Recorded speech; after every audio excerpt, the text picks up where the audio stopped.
represent 65% of circulating variants, and BA4 is predicted to represent 16%. Dr. Walensky warning that since early May, the 7-day hospitalization average has doubled. White House COVID-19 response coordinator Dr. Ashish Jha on expanding the eligibility of the second booster shot. We have conversations all the time about what are possible things we can be doing to better protect the American people. These are decisions made by our regulatory agencies, the FDA and the CDC. The CDC says deaths in the U.S. remain around 300 per day. President Biden is meeting with the Mexican president at the White House today, where they will be discussing migration, among other issues. GOP Senator Ted Cruz criticizing the Biden administration's handling of this issue. Joe Biden and Kamala Harris have decided that they will not follow the law. We're seeing the highest rate of illegal immigration in decades. The U.S. and Mexico are expected to announce joint steps to improve border infrastructure. The Senate Judiciary Committee holds a hearing today on the legal consequences following the Supreme Court's decision to allow states to determine abortion regulations. Committee Chairman, Democratic Senator Dick Durbin of Illinois, disagrees with the decision. A woman's choice to get an abortion is her choice alone. Politicians have no business sitting in the waiting room with the doctor. Many Republicans agree with the Supreme Court's decision. The HBO show Succession receiving a leading 25 Emmy nominations Tuesday. Squid Game also nominated. America is listening to Fox News. Dell's Black Friday and July sale is here. Power productivity with a tech refresh, now with up to 45% off top-rated laptops like the XPS, along with our special deals on business desktops with Intel Core processors. Get big savings on the latest servers, storage, monitors, and more with free shipping and special financing with Dell Business Credit. Upgrade today by calling 877-ASK-DELL. That's 877-ASK-DELL. Every search you make, every click you take, they'll be watching you. Tired of companies like Google and Facebook watching everything you do online? There's actually a simple solution. DuckDuckGo. It's an all-in-one privacy app with a built-in private search engine, web browser, one-click data clearing, email protection, and more, all for free. Download the app today and get the most comprehensive privacy protection with the push of a button. DuckDuckGo. Privacy simplified. Air Comfort Service Heating and Cooling weather with Chief Meteorologist Dave Murray. Keeping the sunshine alive and well going through our Tuesday afternoon. Temperatures and humidity levels a little bit better than yesterday. 89-90 for the high. Yesterday, the hottest of the week. Tonight, clear skies. Upper 80s this evening. 66 for the nice overnight low. Wednesday and Thursday, sunshine and 88 each day. This is 97.1 FM Talk. Chief Meteorologist Dave Murray. There are many ways to listen. Most choose radio. But have you tried streaming? Download the Odyssey app and you can stream 97.1 with one touch. Or try it touchless by telling your smart speaker to play it.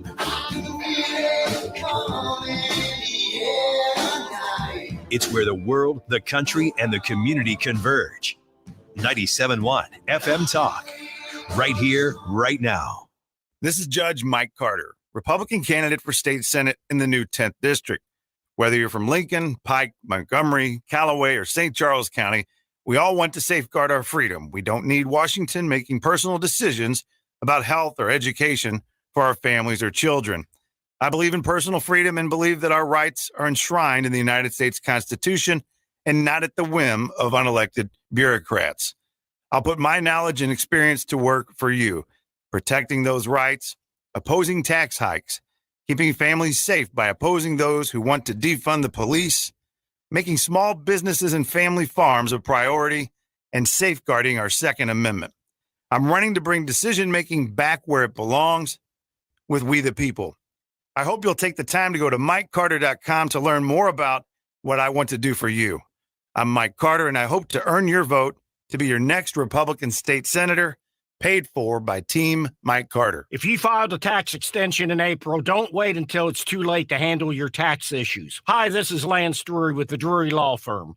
Every year, thousands of Missourians file extensions when their taxes are due in April. But what people don't know is the extension only moves your deadline to file your return, not to pay your taxes. So if you didn't pay anything back in April, you could now owe taxes plus interest plus penalties. You think you bought yourself time, but really you've just added to the total bill. If this sounds like you, call the Lance Drury Law Firm today. I am a local tax attorney with an A+ BBB rating, and I will meet with you right away to help handle your tax problems quickly. The deadline to file your return after an extension has already passed, so call the Lance Drury Law Firm now before it's too late. Remember, if you have IRS issues, you have legal issues. Call Attorney Lance Drury, 314-260-6120, or go to Lance, DRURY law.com. The choice of a lawyer is an important decision and should not be based solely upon advertisements. This station is now conducting a test of the emergency alert.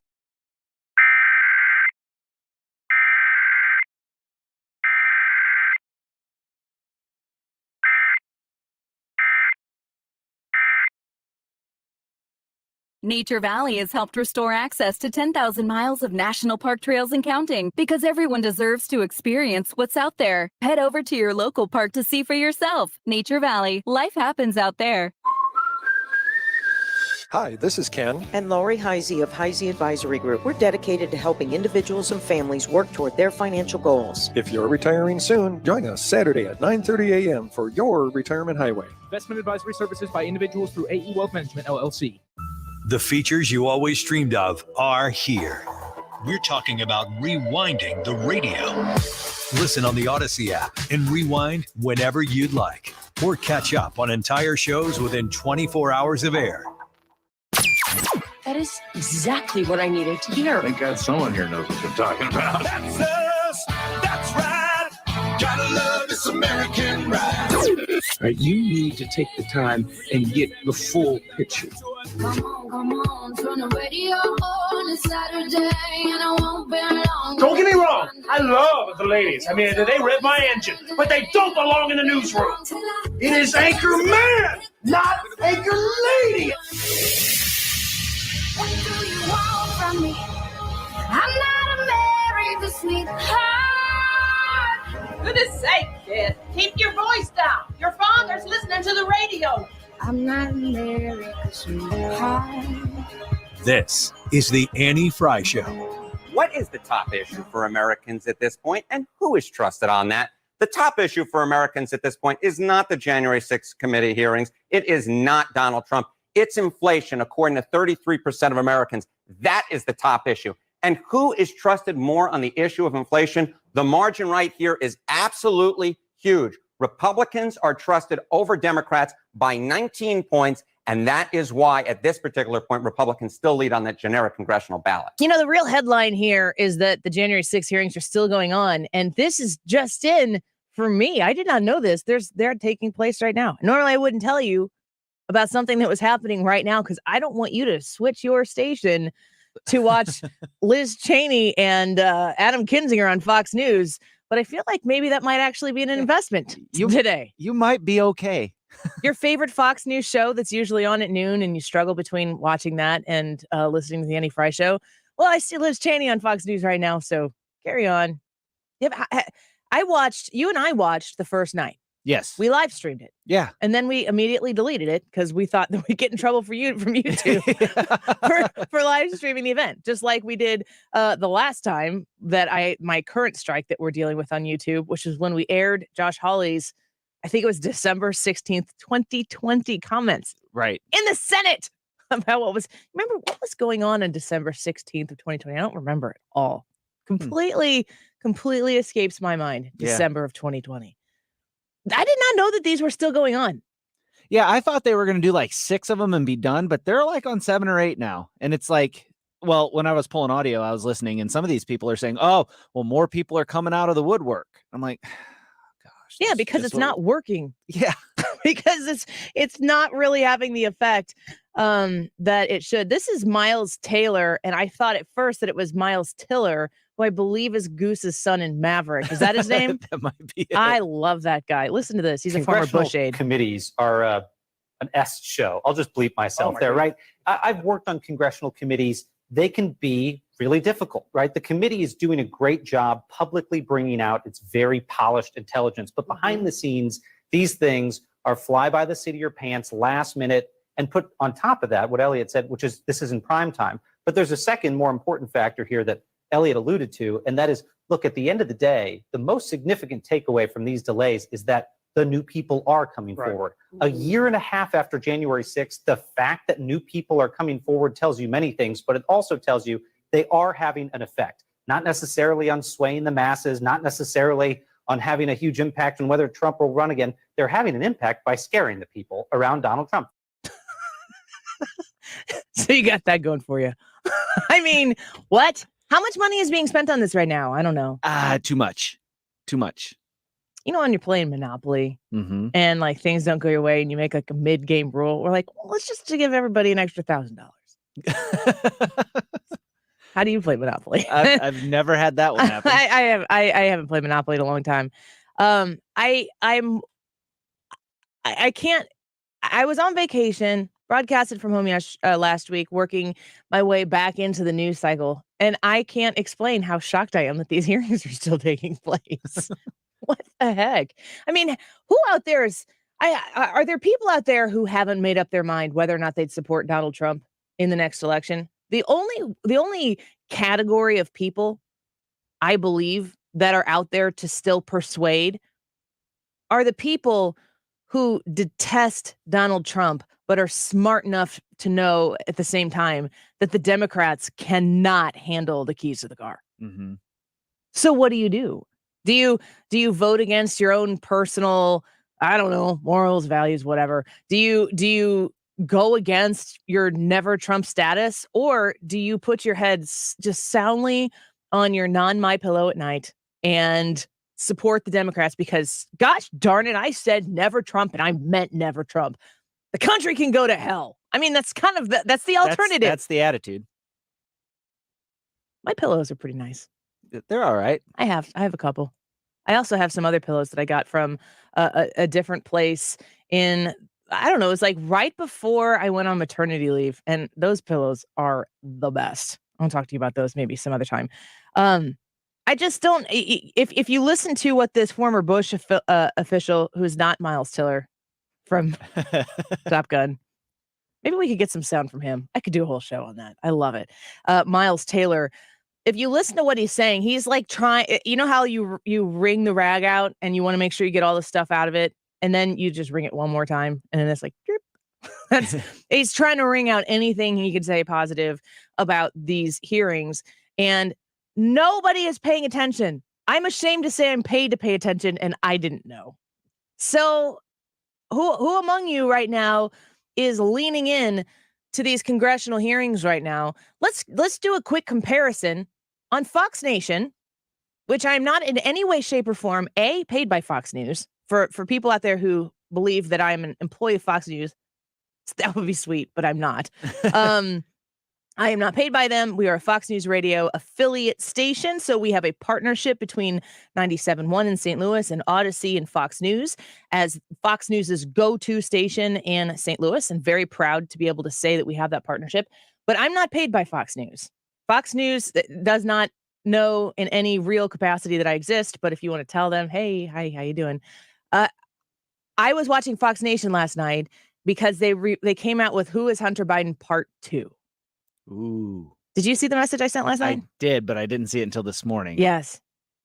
It's unbelievable, folks. It is unreal. If you have not watched Who is Hunter Biden Part 1 yet, get on that. It is worth a subscription to Fox Nation if this is something that interests you, because I've said this on the air before. We've had this discussion before.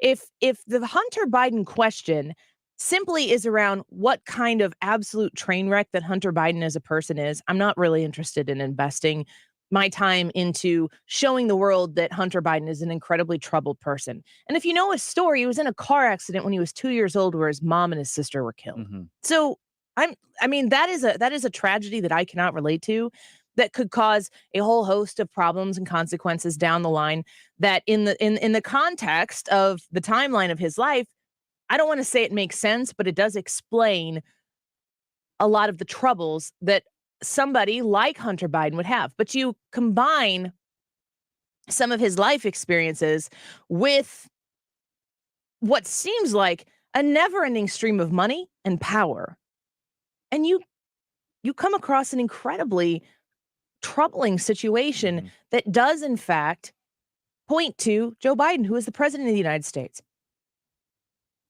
Watching this special, which I think in total might be 8 episodes. I think it's 4 in the first part and 4 in part 2.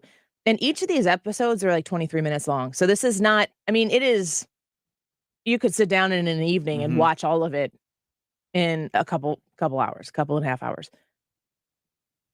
The question about Hunter Biden and why he is a relevant subject to discuss on this show or in any place is, how does Hunter Biden's lifestyle and business dealings tie in with then Vice President Joe Biden, candidate Joe Biden, and President Joe Biden? Does it at all? Because if it doesn't at all, then Hunter Biden deserves your prayers. Truthfully, honestly, and sincerely. I have a lot of pity for Hunter Biden watching this special. I would not trade places with that man. He's clearly troubled. But when you look at the path that the Hunter Biden story takes globally, and you have a timeline that people at the New York Post, people at the Daily Mail, and people at Fox News who have put together the special using these experts, people like Peter Schweitzer, who is an author who seeks out and writes about corruption on a regular basis. When you put together all of the facts that bear out with the devices that Hunter Biden has littered about places and lost that are verified. These are verified. I mean, he is under federal investigation right now. He has not been charged with anything, but he is under federal investigation. The question that comes across your desk and mine is about Hunter Biden's connection with his father and how that went into other countries to benefit the Biden family, trading on the power and the access to power that the Biden family had because of Joe Biden's position in the vice presidency and eventually the presidency. And I will tell you, if you watch it, you be the judge yourself. If you watch this special and you look at the timeline, it's a head scratcher as to why this isn't a bigger story outside of, the Fox Nation subscription only access that you have to pay, I don't know, $2, $3 or whatever it is a month to be able to consume. Why this isn't a leading story in the news media right now. And if you listen to the whole thing, like Elise Stefanik is quoted in some of the episodes, certainly Ron Johnson from Wisconsin, which I have to say the whole thing every time, Senator Ron Johnson from Wisconsin, Chuck Grassley, Senator Grassley. These individuals are in this special, and they're talking about things that they have seen. There are other elected officials who are talking about things that they have seen that might even seem a little bit more minor than like the big salacious story. I mean, the most salacious and dramatic and sex and drug filled elements of the Hunter Biden story are actually sub-important to the relationships he had with countries like Ukraine, Iran, Russia, China, even work that he was trying to do in Mexico that didn't even develop the way he anticipated that it would. And the timelines of Hunter Biden's involvement with these other countries, incredibly lucrative deals, like millions and hundreds of millions of dollars that would be coming back to line the Biden family pockets. And they involve trips on Air Force Two with Joe Biden within days of getting these deals done. I mean, you be the judge. I'm telling you it's worth your time. And I'm telling you right now that what is going on in Capitol Hill still to this day with these January 6 hearings, you got to ask yourself, what is the ultimate purpose? Like, let's take our red jerseys off and our blue jerseys off and whatever other color jersey that we're wearing at the time. Let's take those off and look at January 6th and all agree God, I hope I never see that happen again in my lifetime in this country. I hope it never happens again in this country. Is that what this is about? Is that what these hearings are about? Or, much to what Miles Taylor, who's the former Bush official, says, is this about making sure that they get to and around Donald Trump in every which way they possibly can because they're horrified at the possibility that he might become the president of the United States again? Don't the American people know what they need to know about what a Trump presidency was like? Tumultuous and everything included. But the lifestyle that was the American lifestyle, the America First lifestyle that existed when Donald Trump was president, compared to the existence that we have in a post-pandemic world where we should be flourishing, just prospering in new and fresh ways because of coming out of something that was so terrible with new opportunities in front of us and a Biden administration that has us America last, if America at all. I think that the American people can be trusted with that decision. These people don't. These people are not invested in allowing you to make the judgment yourself. They believe that they have to beat this into the ground as much as they possibly can, not so that Donald Trump doesn't have the opportunity to run again. They need to scare so many people around Donald Trump that he doesn't put his name in the hat to run for office because they are terrified of what could very well happen if he chooses to run. Their victory will be his choice to not run. And I think in Trump's world, his victory will be his choice to run. And my question is anybody thinking about America? Is anybody thinking about 8.6 inflation? Is anybody thinking about supply chain issues, baby formula shortages, a southern border that's under attack, crime that is rampant in every big city that exists in this country, where we take the criminals and we turn them into victims and we just put these people back out on the streets to commit crimes again? Is anybody caring about us? Is anybody caring about the voter, the person who is going to be affected by the policies that get put into place by the person who becomes the president of the United States? Because if this is just going to be a pissing match back and forth between pro-Trump and not and never Trump, the country is going to lose no matter what. Donald Trump was a fantastic president, and if he gets the opportunity to be the president once again, guess what? We will be thrust into prosperity so rapidly. I think the phrase is there'll be so much winning. Didn't he say you'll get sick of winning? You'll get sick of winning or tired of winning. Man, I didn't. No. So he hasn't fulfilled that promise yet. He's not done yet. And if he chooses to not run and to bless the campaign of another official, man, I can't think of anything that would be more unstoppable than that.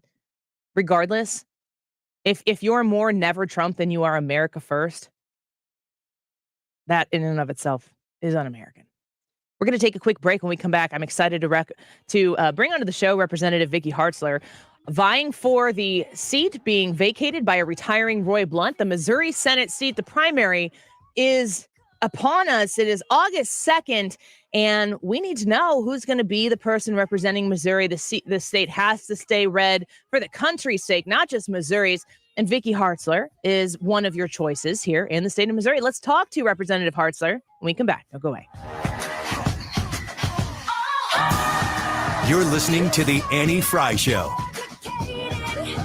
Find the podcast, on-demand audio, and more at 971talk.com/Annie.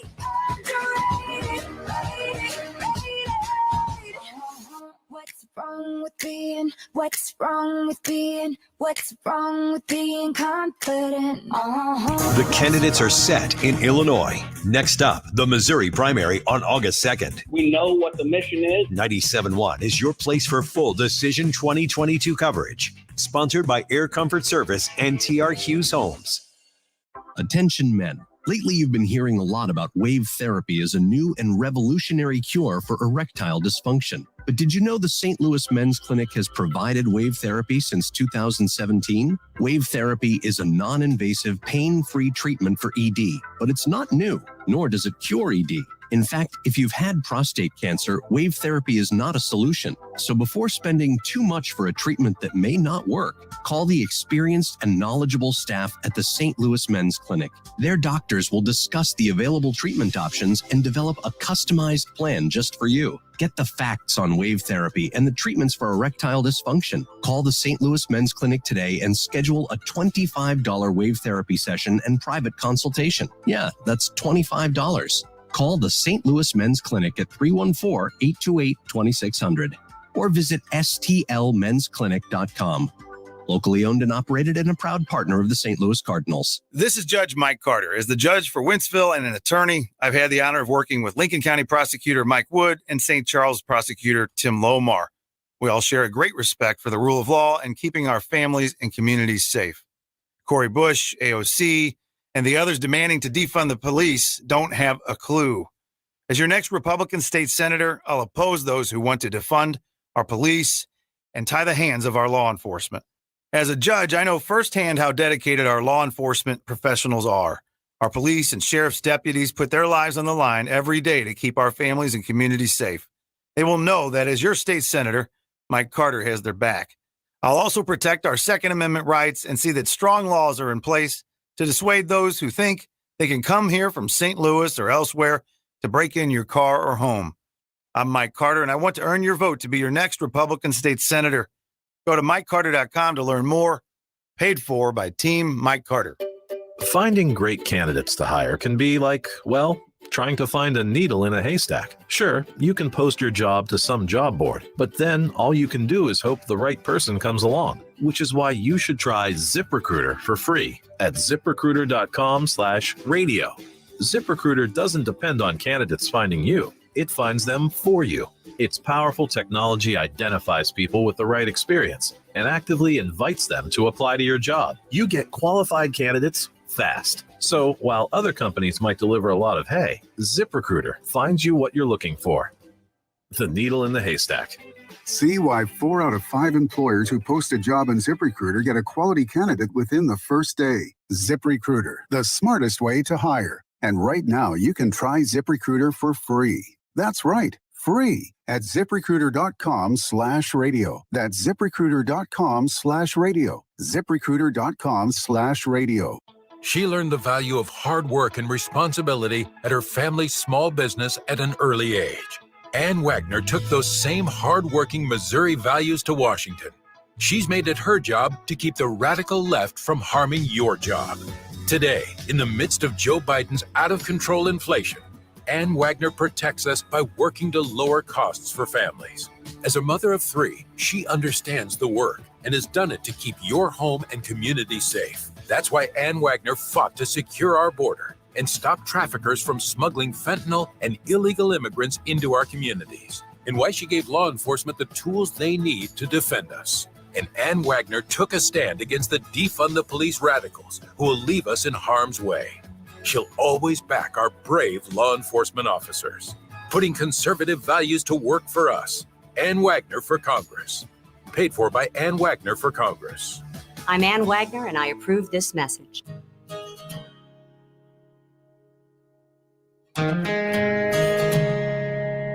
This is the Annie Frey Show. Follow Annie on Twitter at Annie Frey Show.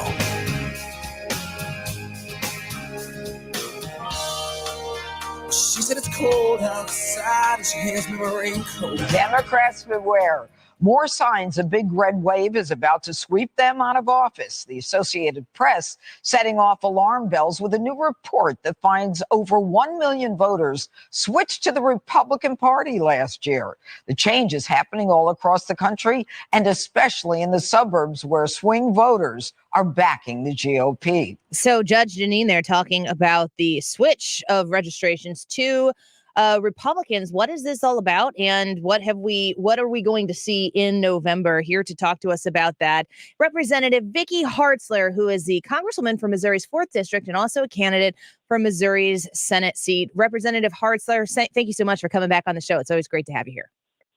Well, it's great to be here, Annie.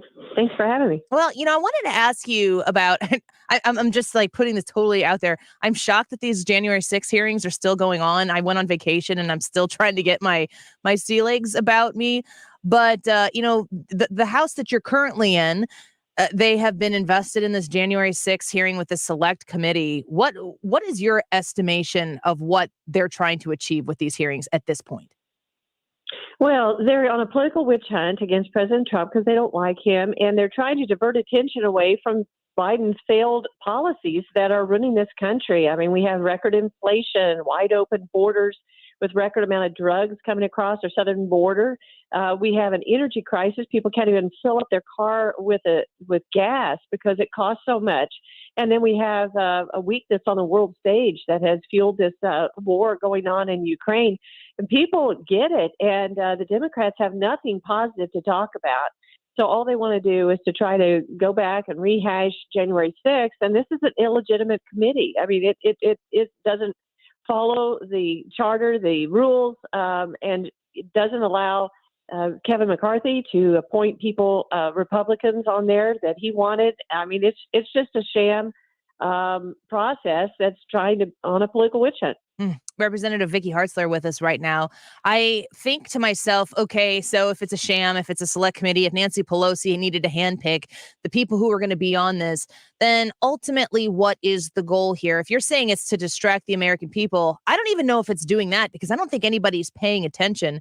The other thing here is it seems as though a lot of people are assessing, I kind of agree with this, that this is to try to cripple Donald Trump from ever being politically available again for the American people. Do you believe that that's at the heart of this issue?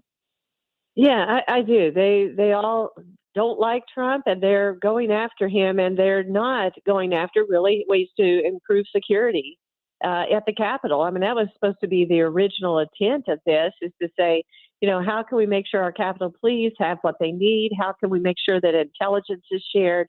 How can we make sure that members of Congress are kept safe in the future? That is supposed to be the goals, but that's not what they're asking. And that's not what's being looked at. And they are conveniently ignoring and refusing to question Nancy Pelosi about what her role was on that day and why she may or may not have granted the extra security that was needed.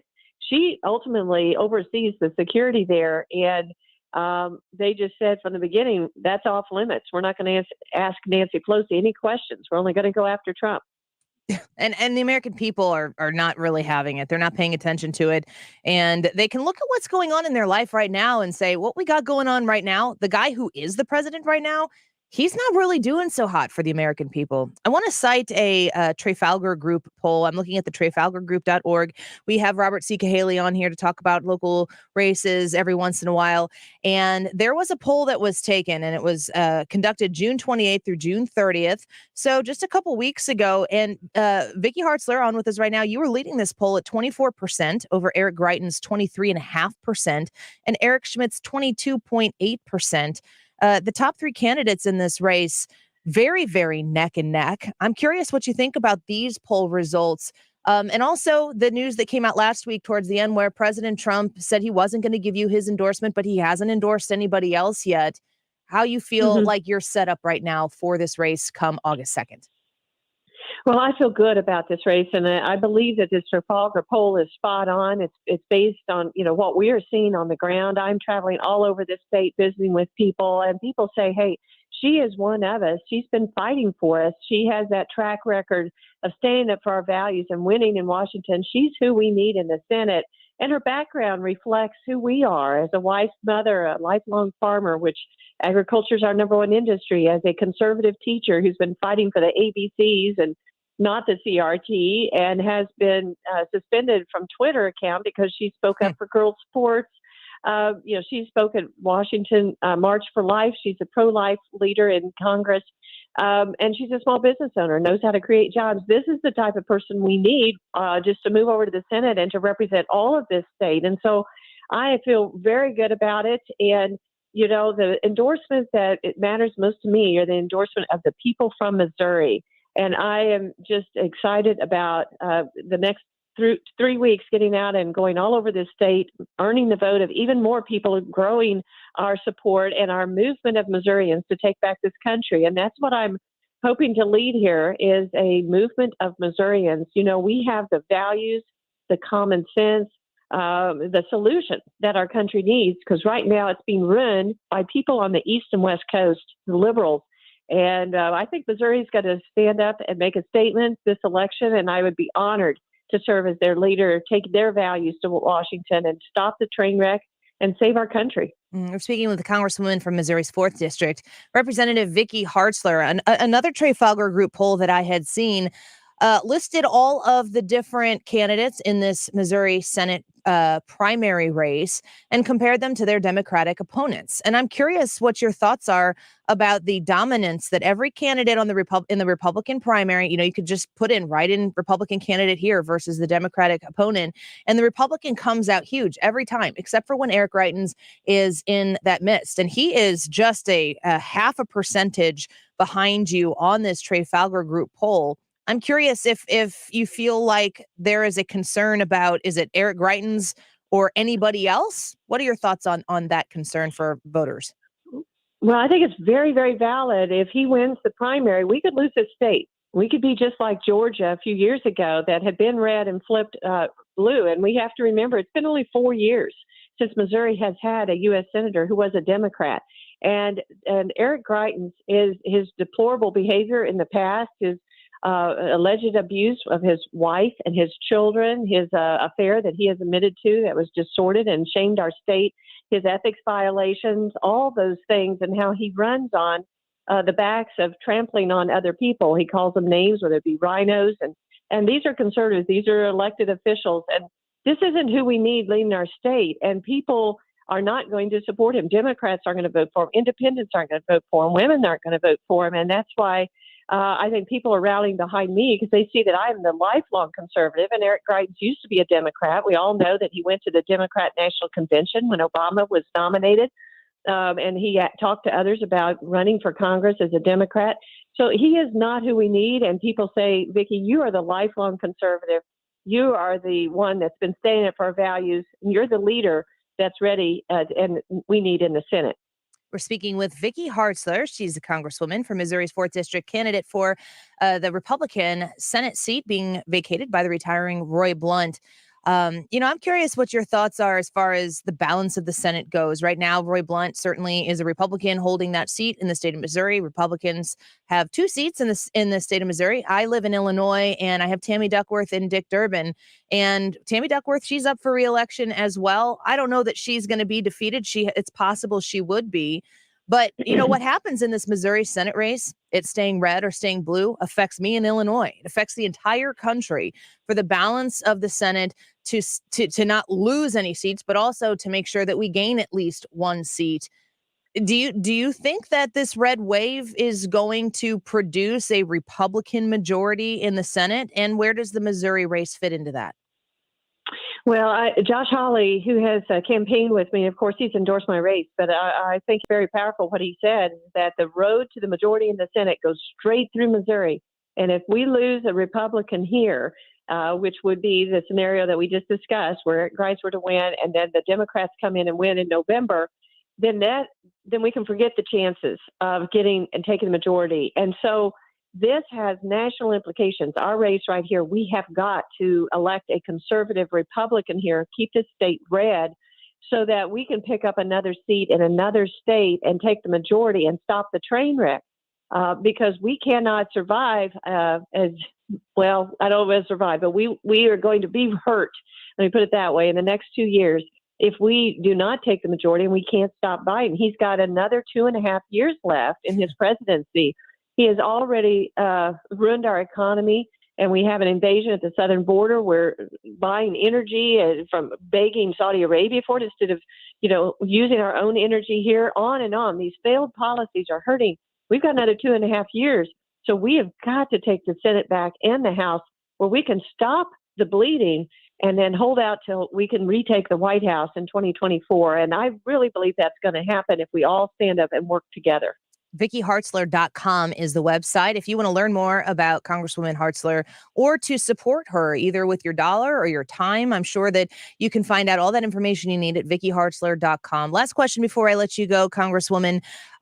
Talking about the importance of a Republican majority in the Senate to stop. It is mind-blowing to think that we still have 2.5 years left of this Biden administration and what could possibly be done in those 2.5 years to this country, because it certainly isn't headed in the right direction right now. Would you be willing to support any Republican if you weren't to win this primary race? Would you support any Republican against the Democratic Party in the general? Well, I said I would support any Republican other than Eric Greitens, and I will not vote for him. Okay. That's a fair answer. And I want to appreciate you for coming on the show. And lots of people tell us about their support for you. We know that this race is still kind of up in the air more than you would have, or at least than I would have expected, this close to the primary. And so we want to make sure we keep having you on, Representative Hartzler, and we will look forward to doing that again as many times as we can before that August 2nd primary in the state of Missouri. Thank you, Annie. I'll look forward to it. Thanks so much. All right. Again, we'll talk to you soon. Representative Vicky Hartzler right there commenting on the race and the importance of it staying red. I see so many, I get messages, I see tweets, people who are looking at this race. And I'll tell you, now that we're on this side of the Illinois primary, it's like I can kind of breathe a sigh of relief because there are so many question marks about. Before the primary, you have options, folks. You do have the ability to look for somebody who most closely represents you, your values, and what you want to see this person lift from Missouri and take into Washington, D.C., so that when it gets to Washington, D.C., you get somebody who reflects Missouri while they are there, not somebody who comes home and reflects Washington, D.C. while they are here. And I think that Missouri continues to have a great host of candidates for this primary election. And I implore you to be as active as you possibly can in supporting whomever you choose to support in this primary election before August 2nd, so that after August 2nd, Missouri has somebody they're proud to support and back who can run away with this race in November. Let's take a quick break. When we come back, Wiggins America and some polls about what Americans do want to be talking about and what the media wants to talk to you about. I wonder if they sync up. I bet you they don't.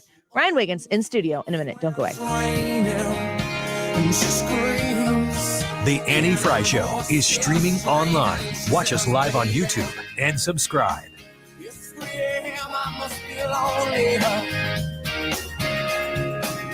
She says, baby,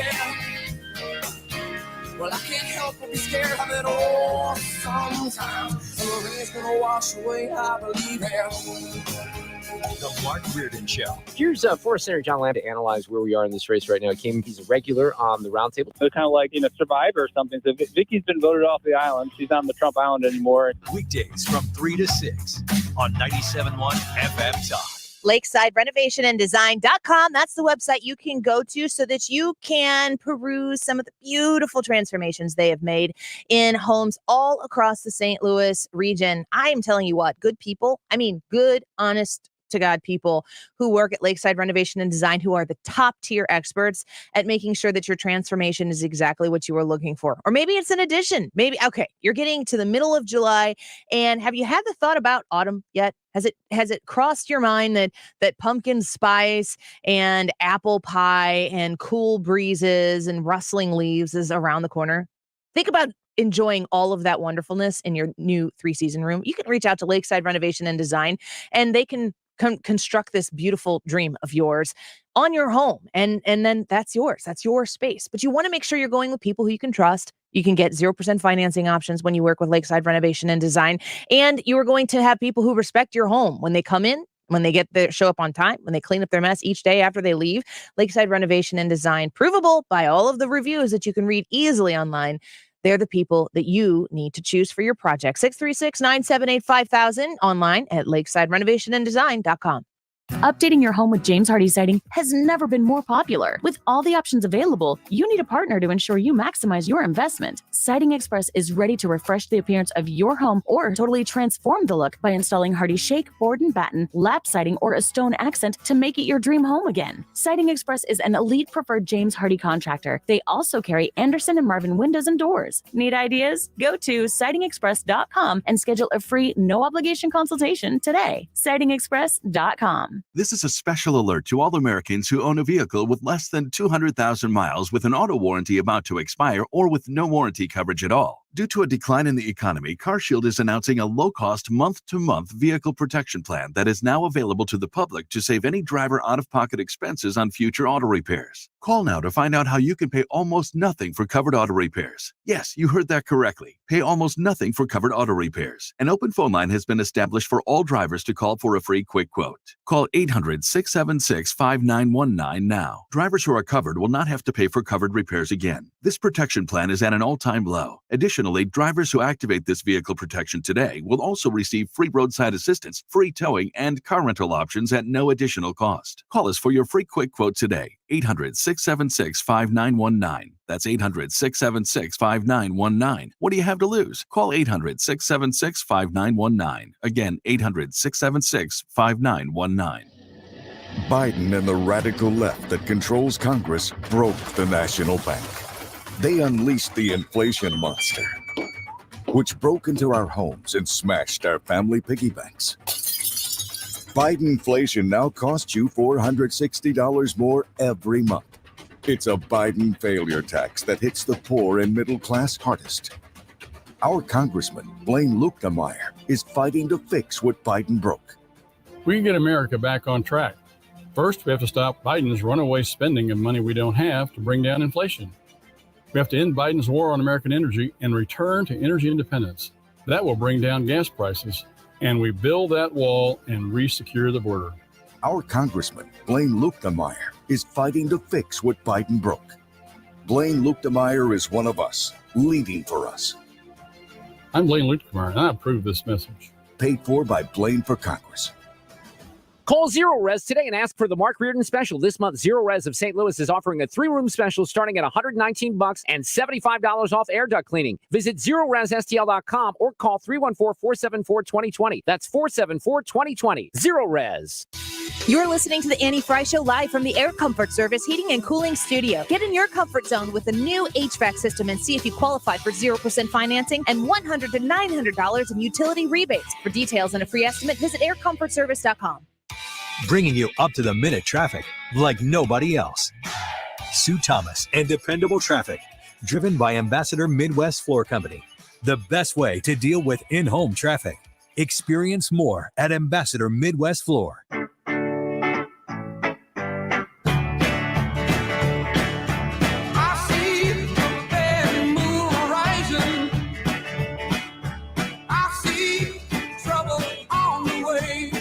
You're listening to the Annie Frey Show.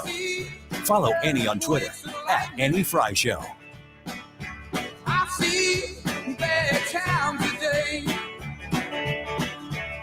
Welcome back to the Annie Frey Show. Thanks for spending some of your Tuesday afternoon with us. A reminder, you can watch us on the live stream on the YouTube Annie Frey channel, and you can vote in this live poll. Do you trust a new GOP congressional majority to effectively investigate government corruption? Your options are yes, no, or I don't care about corruption.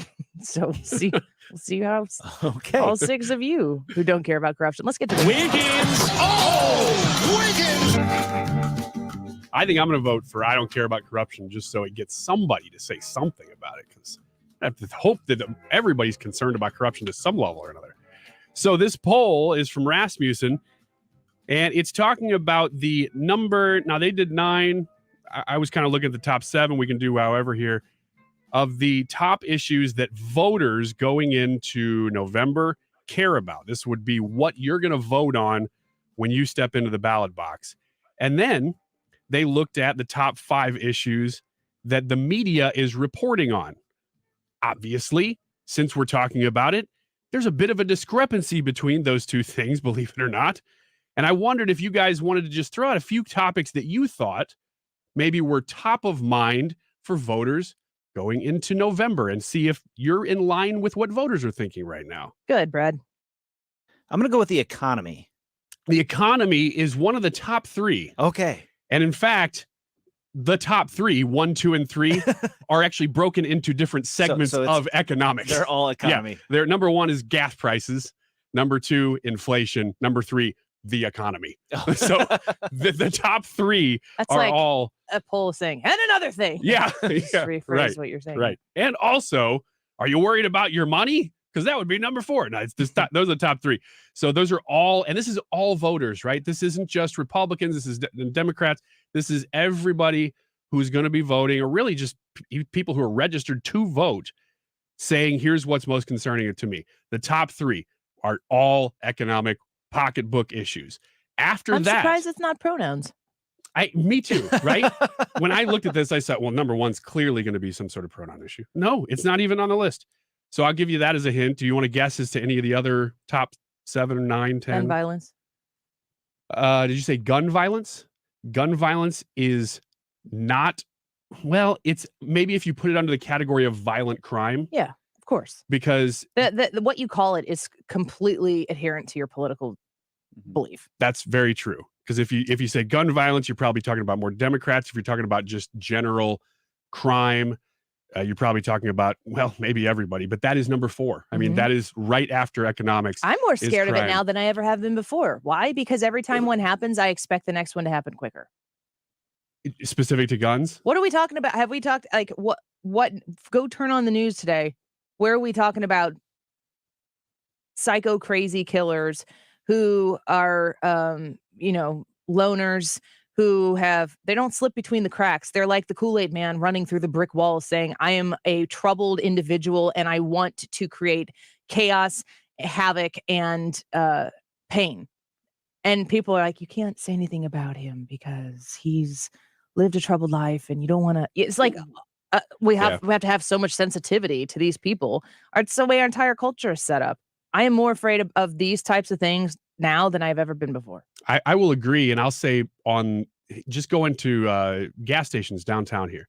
I used to never care. I'm going wherever. I'm going wherever the cheapest. Now there's areas that I'm just like, man, I don't know. I just don't know because there's so much crime and I just don't know how. Yeah, but the problem is that in St. Louis, that crime is always there. There is it might get a little higher, might get a little lower, but that crime is a steady. What we're seeing in the country is schools, grocery stores, parades. I mean, think about the places where the crazy people among us are seeking out innocent, hyper innocent people, unsuspecting people to commit these crimes. I mean, if you're going to get I speak from experience in downtown St. Louis at 4:15 in the afternoon. If you're going to get bum rushed or if some sort of crime committed to you in the middle of the city, it's because they hope you've got $20 in your car somewhere that they can use for their next hit. It's not personal. These are not troubled people in the sense that their whole purpose is to inflict pain on unsuspecting people. These are people who have nothing to lose.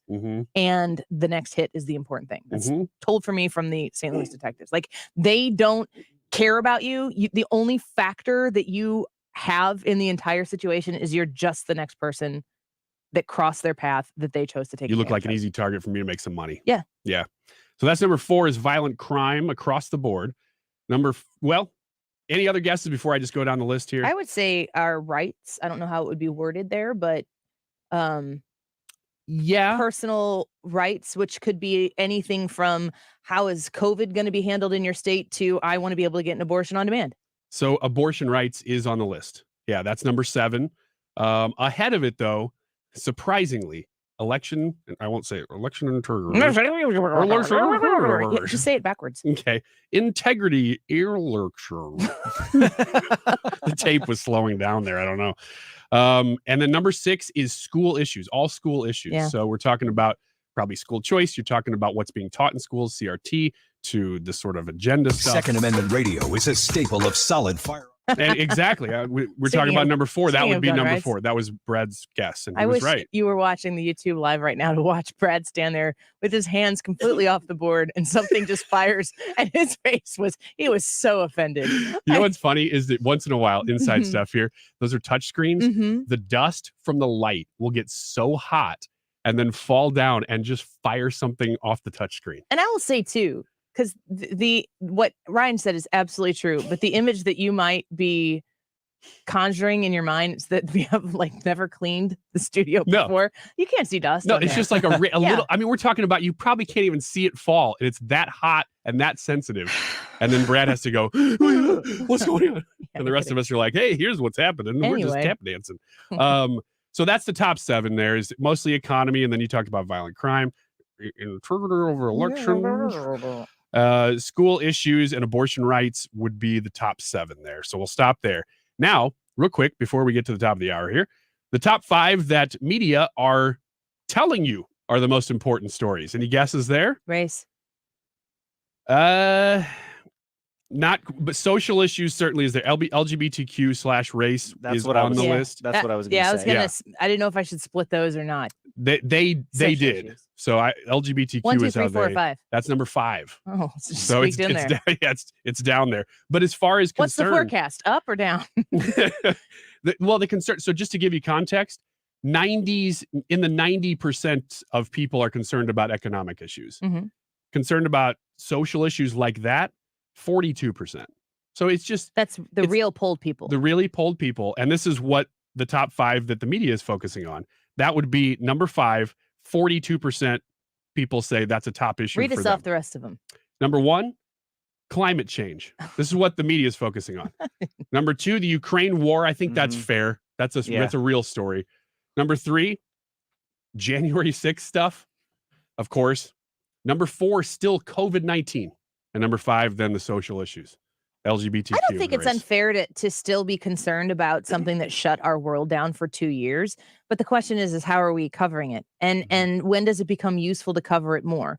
It's when you're not talking about the issues that are on the other list that you just Exactly. read to us of what the American people are concerned about that point to significant troubles coming from the people who are in charge, who are supposed to be, especially if you're living in the world of big government solves all problems, they're making them worse. Yeah, exactly. Amazingly, abortion issues not on this list, and it was June 30th that this poll came out. So I bet that's risen a little bit in the meantime, but still, we're talking about issues that at the most 64% of people are concerned with, not in the 90s at all. And then compare those numbers to what news shows are getting what ratings. And then it all starts to make sense.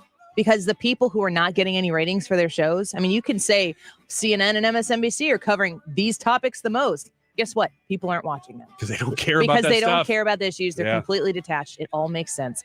Let's talk to Jim Carafano and Deroy Murdock in a minute. Don't go away. Judge Mike Carter, and just like you, I've been working in the real world for a good long time. I remember bussing tables back in 1986, driving Domino pizza deliveries. I was a UPS package car driver. Then I got my license in real estate in 1990. Been doing that for a good long time as a broker and salesperson. And I started my law firm in 2004 and been doing that for 18 years, making sure paychecks cash and people have 401ks. We could use a lot more real world in Washington, D.C., and especially Jeff City here in Missouri. Much like President Trump when he came into D.C. and was cleaning up the swamp, a lot of it had to do with the fact that he had been thrashing around in the real world for a very long time. I've dealt with bureaucrats and red tape and the things that get in the way for people to be successful in their jobs and their businesses. And I can tell you down in Jeff City, there will be no voice louder than mine with the experience that I bring to bear on what we need for the citizens of the state of Missouri. I'd like you to go to MikeCarter.com and check this out. Paid for by Team Mike Carter, Mike Carter Treasurer. If you filed a tax extension in April, don't wait until it's too late to handle your tax issues. Hi, this is Lance Drury with the Drury Law Firm. Every year, thousands of Missourians file extensions when their taxes are due in April. But what people don't know is the extension only moves your deadline to file your return, not to pay your taxes. So if you didn't pay anything back in April, you could now owe taxes plus interest plus penalties. You think you bought yourself time, but really you've just added to the total bill. If this sounds like you, call the Land Stewart Law Firm today. I am a local tax attorney with an A+ BBB rating, and I will meet with you right away to help handle your tax problems quickly. The deadline to file your return after an extension has already passed, so call the Land Stewart Law Firm now before it's too late. Remember, if you have IRS issues, you have legal issues. Call Attorney Lance Drury, 314-260-6120, or go to lance.drurylaw.com. The choice of a lawyer is an important decision and should not be based solely upon advertisements. Research shows listeners don't like it when ads interrupt their music. So to help you remember that Liberty Mutual customizes home insurance, we made this ad optional. If you want to skip this ad, remove your left earphone. Liberty Mutual customizes home insurance so you only pay for what you need. If you're missing this informative ad, you must love wasting your cash. It's the easy and smart way to save. Now it's all been said, so if that earphone was out, put it back in your head. Only pay for what you need at libertymutual.com. Liberty, liberty, liberty, liberty. Dell's Black Friday and July sale is here. Power productivity with a tech refresh, now with up to 45% off top-rated laptops like the XPS, along with our special deals on business desktops with Intel Core processors. Get big savings on the latest servers, storage, monitors, and more with free shipping and special financing with Dell Business Credit. Upgrade today by calling 877-ASK-DELL. That's 877-ASK-DELL. KFTK FM Florissant, driven by the Bomarito Automotive Group, 97.1 FM Talk. An Odyssey station. A consequential meeting. I'm Laura Cantor, Fox News. President Joe Biden met with Mexican President Andres Manuel Lopez Obrador at the White House today. Their discussion topics included migration and the global economy. President Biden spoke of the importance of the relationship between the U.S. and Mexico. For me and my administration, the U.S.-Mexico relationship is vital to achieve our goals of everything from the fight against COVID-19 to continuing to grow our economies to strengthening our partnerships, addressing migration as a shared hemispheric challenge. President Biden on the human trafficking crisis at the southern border. We've had a major anti-smuggling operation underway since April, targeting human smugglers who traffic in people, drugs, and weapons. The Mexican president met earlier with Vice President Kamala Harris, where they talked about her overseeing the Biden administration's attempts to address the root causes of migration. Republicans have been critical of the Biden administration's handling of the border crisis. They say that Border Patrol is overwhelmed with the rising number of migrants trying to cross the border. The White House COVID-19 response team giving an update on the status of the pandemic Tuesday. Medical advisor to the president, Dr. Anthony Fauci, said that Americans will have a new normal, with COVID-19 variants and subvariants constantly popping up. Variants will continue to emerge if the virus circulates globally and in this country. We should not let it disrupt our lives, but we cannot deny that it is a reality that we need to deal with. CDC Director Dr. Rochelle Walensky said more than 80% of the COVID variants in circulation are the BA4 and BA5 subvariants. A U.S. drone strike killing ISIS leader in Syria. America is listening to Fox News. Dell's Black Friday and July sale is here. Power productivity with a tech refresh, now with up to 45% off top-rated laptops like the XPS, along with our special deals on business desktops with Intel Core processors. Get big savings on the latest servers, storage, monitors, and more with free shipping and special financing with Dell Business Credit. Upgrade today by calling 877-ASK-DELL. That's 877-ASK-DELL.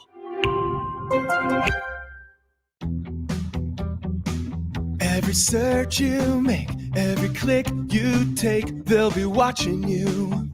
Are you tired of being tracked online? There's a simple solution. DuckDuckGo. It's an all-in-one privacy app with a built-in private search engine, web browser, one-click data clearing, email protection, and more, all for free. Download the app today and get the most comprehensive privacy protection with the push of a button. DuckDuckGo. Privacy simplified. Air Comfort Service Heating and Cooling Weather with Chief Meteorologist Dave Murray. Keeping the sunshine alive and well going through our Tuesday afternoon. Temperatures and humidity levels a little bit better than yesterday. 89, 90 for the high. Yesterday, the hottest of the week. Tonight, clear skies. Upper 80s this evening. 66 for the nice overnight low. Wednesday and Thursday, sunshine and 88 each day. This is 97.1 FM Talk. Chief Meteorologist Dave Murray. Right here, right now. We are stronger economically than we have been in history. When you have $5 a gallon gas, the media can't cover that up for Joe Biden. So this transformation of America is hurting real people. Right here, right now. We're demanding proof of citizenship and ID when we vote this coming election, which is August 2nd for the primary. This is 97.1 FM Talk. Military Appreciation Night, presented by Bally Sports Midwest, returns to the ballpark on Friday, July 15th.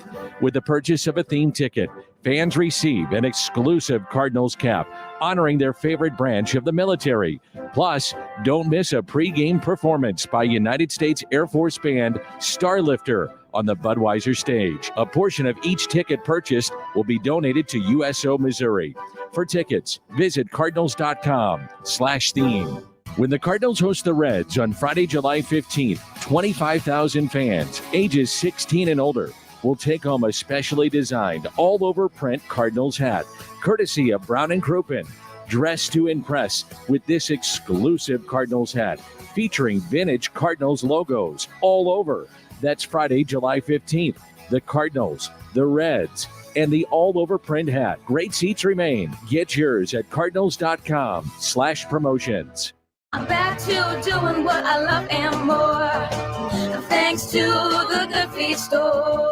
Hi, this is Arnold, owner of the Good Feet store. How long have you had sharp pain in your heel or that burning sensation on the bottom of your feet? Do you want to lose weight and exercise, but cannot because of foot, ankle, or low back pain? Many people come to the Good Feet store talking about these same issues. The Good Feet store has helped thousands of customers. The pain in my foot was so bad I could not walk around for any length of time. I walked in the Good Feet store in pain, and I walked out pain-free. Call 314-317-9494 or visit one of our 2 locations on Olive, Catty Corner from TGI Fridays, or in Shiloh, Illinois, across from Deerbergs. Thanks to the Good Feet store. Individual results may vary. Consult your physician for medical conditions. Visit the website goodfeetstlewis.com. Good Feet. Comfort, energy, performance, and pain relief to fit any budget. No shots, no surgery, no medication. Come in for a free test walk today.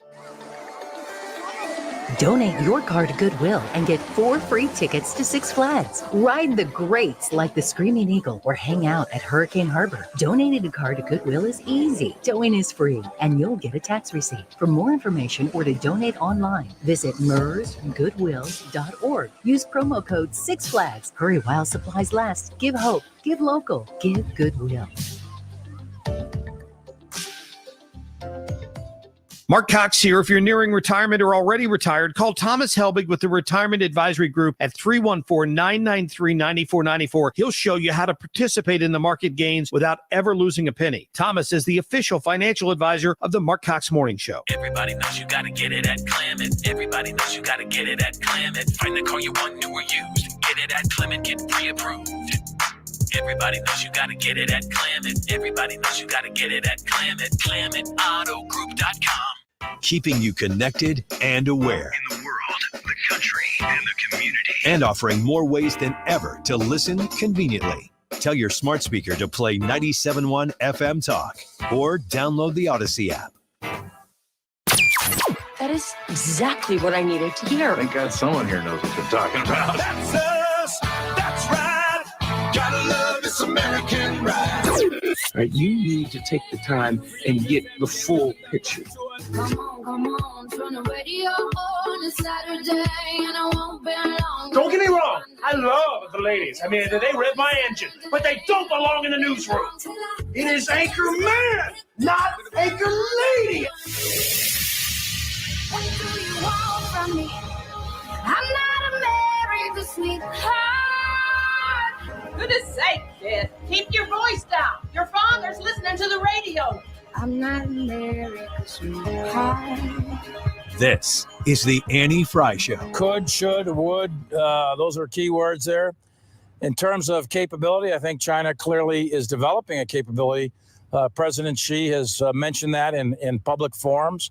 He's mentioned it in speeches that he has challenged the PLA to develop the capability to attack Taiwan at some point in time.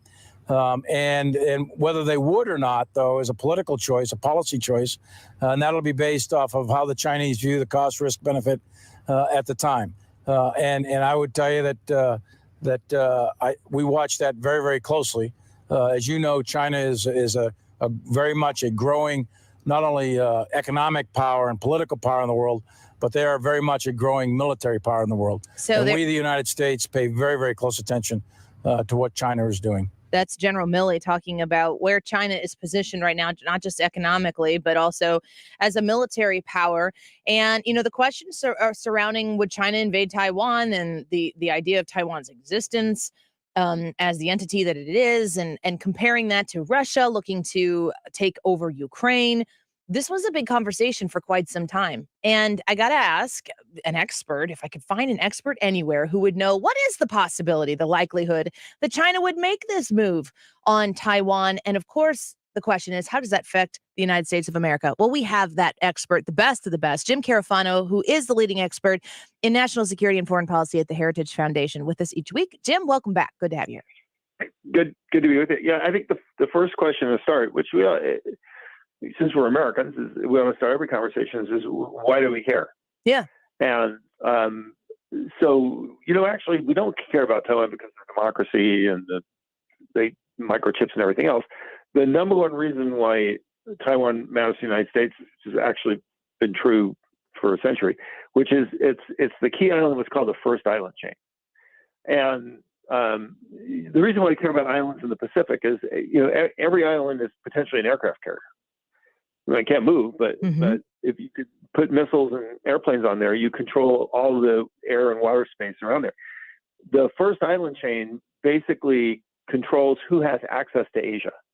And so if the Chinese controlled everything from the South China Seas through the Taiwan Straits, essentially the United States is no longer an Asian power.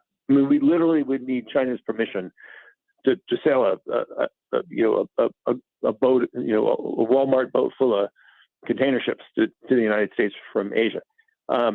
You forget about South Korea and Japan; they would no longer be allies because they'd be cut off. And so, having the Chinese Communist Party control Taiwan is not in U.S. interest. And so, we do have an interest in helping preserve that doesn't happen. There's two things to this, and the Chinese prefer to win without fighting. I mean, the difference between the Chinese and the Russians is the Chinese would really prefer to just have stuff fall into their lap rather than have to fight for it. So what they'd like to do is create a military capability to show we can invade Taiwan, and then basically have the Taiwan people just kind of capitulate and say, okay, well, we'll go the way of Hong Kong and just come under you. So I think there's two things. One is help build up the capacity of Taiwan to defend itself. So like Ukraine, it becomes not an obvious, easy plum to pick. And then the other is integrate Taiwan politically, diplomatically, and economically with the rest of the world. So it's not isolated. Everybody else is a vested interest in the Chinese not doing it. That I think is the way to go here. And I have to be honest. I think this administration has not been bad. They've been forward-leaning on Taiwan. There's lots of work to do, but it is important in the United States, and we don't take it seriously. So you've managed to achieve one thing which has never happened in like the last 3 years, which is you got me agreeing with Milley, which because I really think he's been a terrible chairman and a terrible steward of our military. But yeah, we should care about Taiwan. You know, I think that the question that I have as somebody who doesn't have and even scratching the surface of expertise that you have on these particular issues is I look at anything that happens in the world. And I, as a civilian, compare it to, well, what's the strength of the United States? Like, can the United States, you know, you like to flex your muscles, red, white, and blue, America, all that. Right. And you like to say, no, we're strong. We're the United States of America. Whatever happens out there, we're the United States of America. We can handle it here.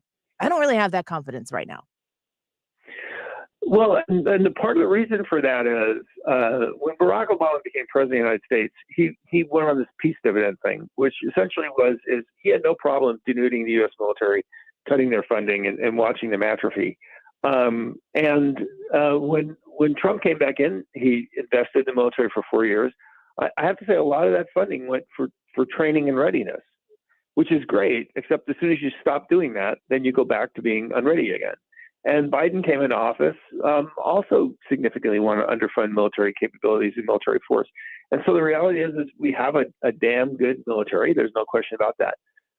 But it's difficult for that military to deter enemies in multiple places simultaneously. So for example, if the Russians and the Iranians and the Chinese all did something at once, we couldn't cover all those bases. So if the other enemies were, kind of quietly sat back and did nothing and allowed us to focus on one threat at a time, then we'd be fine. So for example, now, we're helping the Russians, we're helping the Ukrainians fight the Russians. We're not fighting in Ukraine, but we're giving them lots of military assistance, lots of equipment, lots of arms. The only reason why we can really do that is because we're not fighting the Iranians or the Chinese. If China decided to invade Taiwan today, can this military be in two places at once? And the answer to that is I'm not sure. Yes, every year if people really want to dig into this, because it's kind of interesting stuff.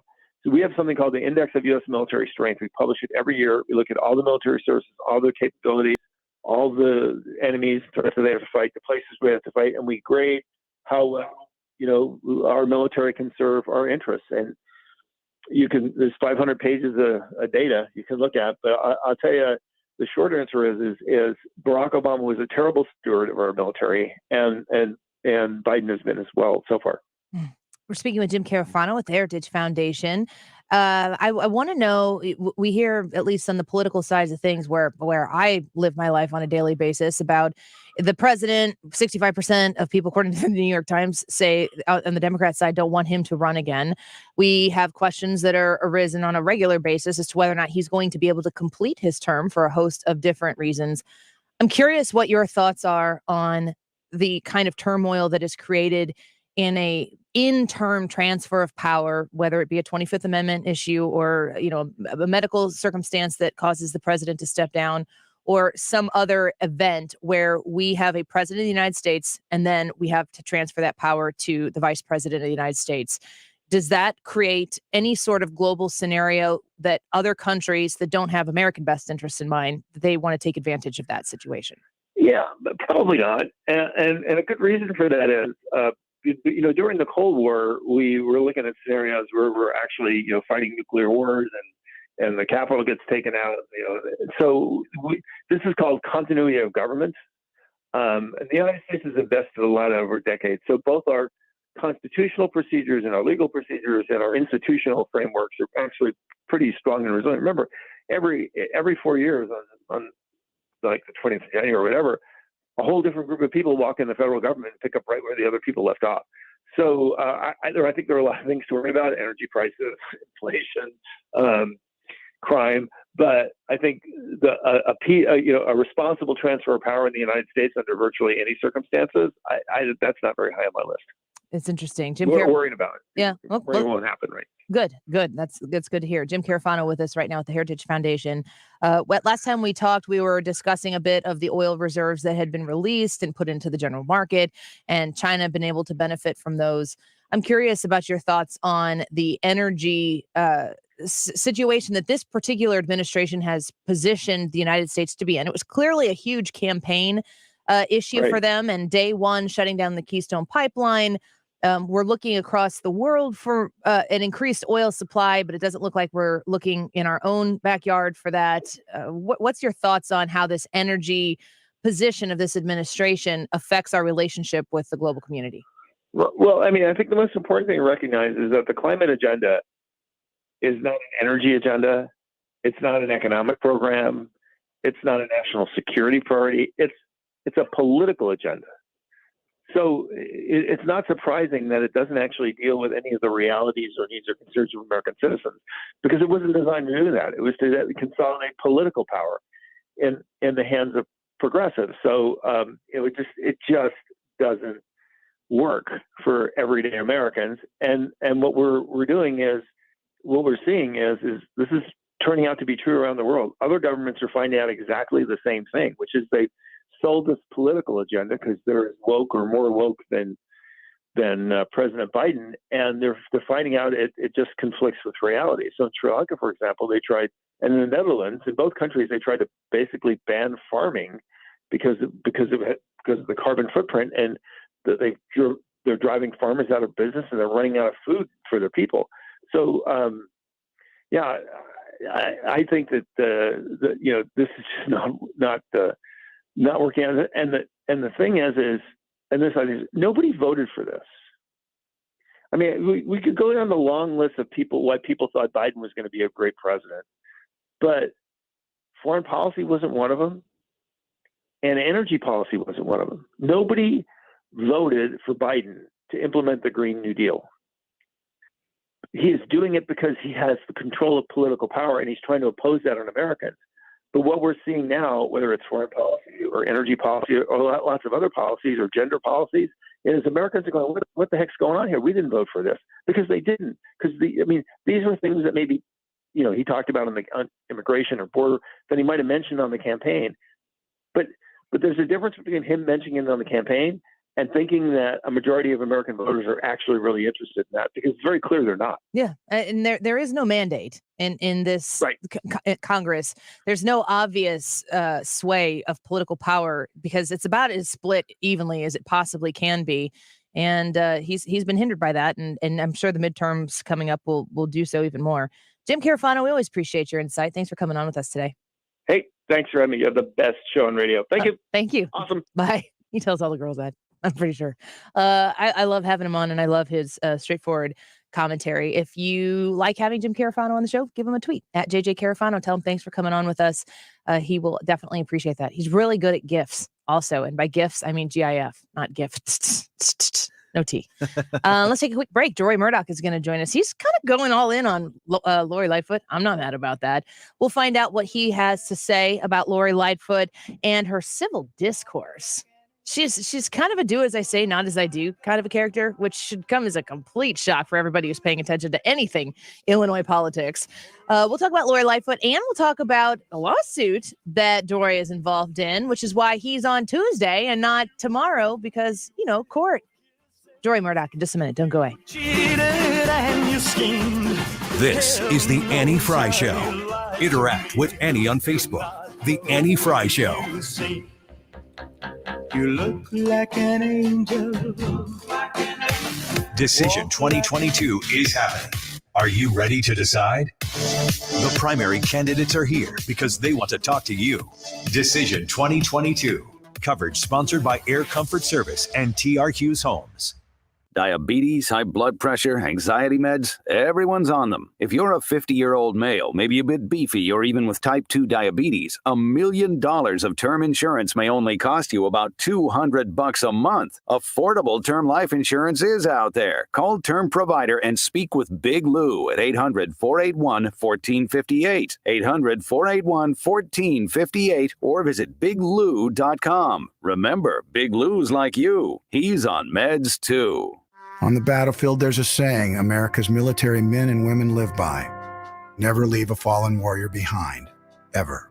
Off the battlefield, Wounded Warrior Project operates with the same goal. Wounded Warrior Project was created to help our men and women returning home with the scars of war, whether those scars are physical or mental. Wounded Warrior Project.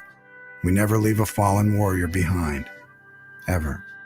Learn more about what we do at woundedwarriorproject.org. Recent impacts with inflation, ongoing COVID concerns, and geopolitical conflict have us all and the markets on edge. Heisey Advisory Group understands the importance of having a customized strategy for retirement, especially during uncertain times, to help ensure these concerns don't have an impact on your retirement. Heisey Advisory Group is a St. Louis-based, family-owned and operated holistic retirement planning firm. Our team has defined a process that puts together all the pieces of the financial puzzle, working with all of your service providers to help develop an individualized plan that grows with you as your life changes and your needs evolve. If you're not confident that your retirement plan is on track to deliver the lifestyle you want, amid historic levels of uncertainty. Call us today at 314-328-6000. Again, that's 314-328-6000. Investing involves risk, including the potential loss of principal. Firm provides insurance services. Investment advisory services offered only by duly registered individuals through AE Wealth Management, LLC.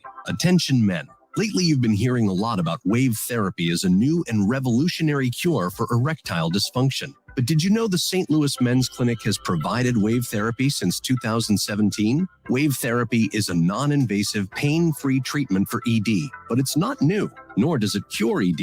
In fact, if you've had prostate cancer, wave therapy is not a solution. So before spending too much for a treatment that may not work, call the experienced and knowledgeable staff at the St. Louis Men's Clinic. Their doctors will discuss the available treatment options and develop a customized plan just for you. Get the facts on wave therapy and the treatments for erectile dysfunction. Call the St. Louis Men's Clinic today and schedule a $25 wave therapy session and private consultation. Yeah, that's $25. Call the St. Louis Men's Clinic at 314-282-8700 or visit stlmensclinic.com. Locally owned and operated and a proud partner of the St. Louis Cardinals. This is a special alert to all Americans who own a vehicle with less than 200,000 miles with an auto warranty about to expire or with no warranty coverage at all. Due to a decline in the economy, CarShield is announcing a low-cost month-to-month vehicle protection plan that is now available to the public to save any driver out-of-pocket expenses on future auto repairs. Call now to find out how you can pay almost nothing for covered auto repairs. Yes, you heard that correctly. Pay almost nothing for covered auto repairs. An open phone line has been established for all drivers to call for a free quick quote. Call 800-676-5919 now. Drivers who are covered will not have to pay for covered repairs again. This protection plan is at an all-time low. Additionally, drivers who activate this vehicle protection today will also receive free roadside assistance, free towing, and car rental options at no additional cost. Call us for your free quick quote today. 800-676-5919. That's 800-676-5919. What do you have to lose? Call 800-676-5919. Again, 800-676-5919. It's time for a $98 AC tune-up.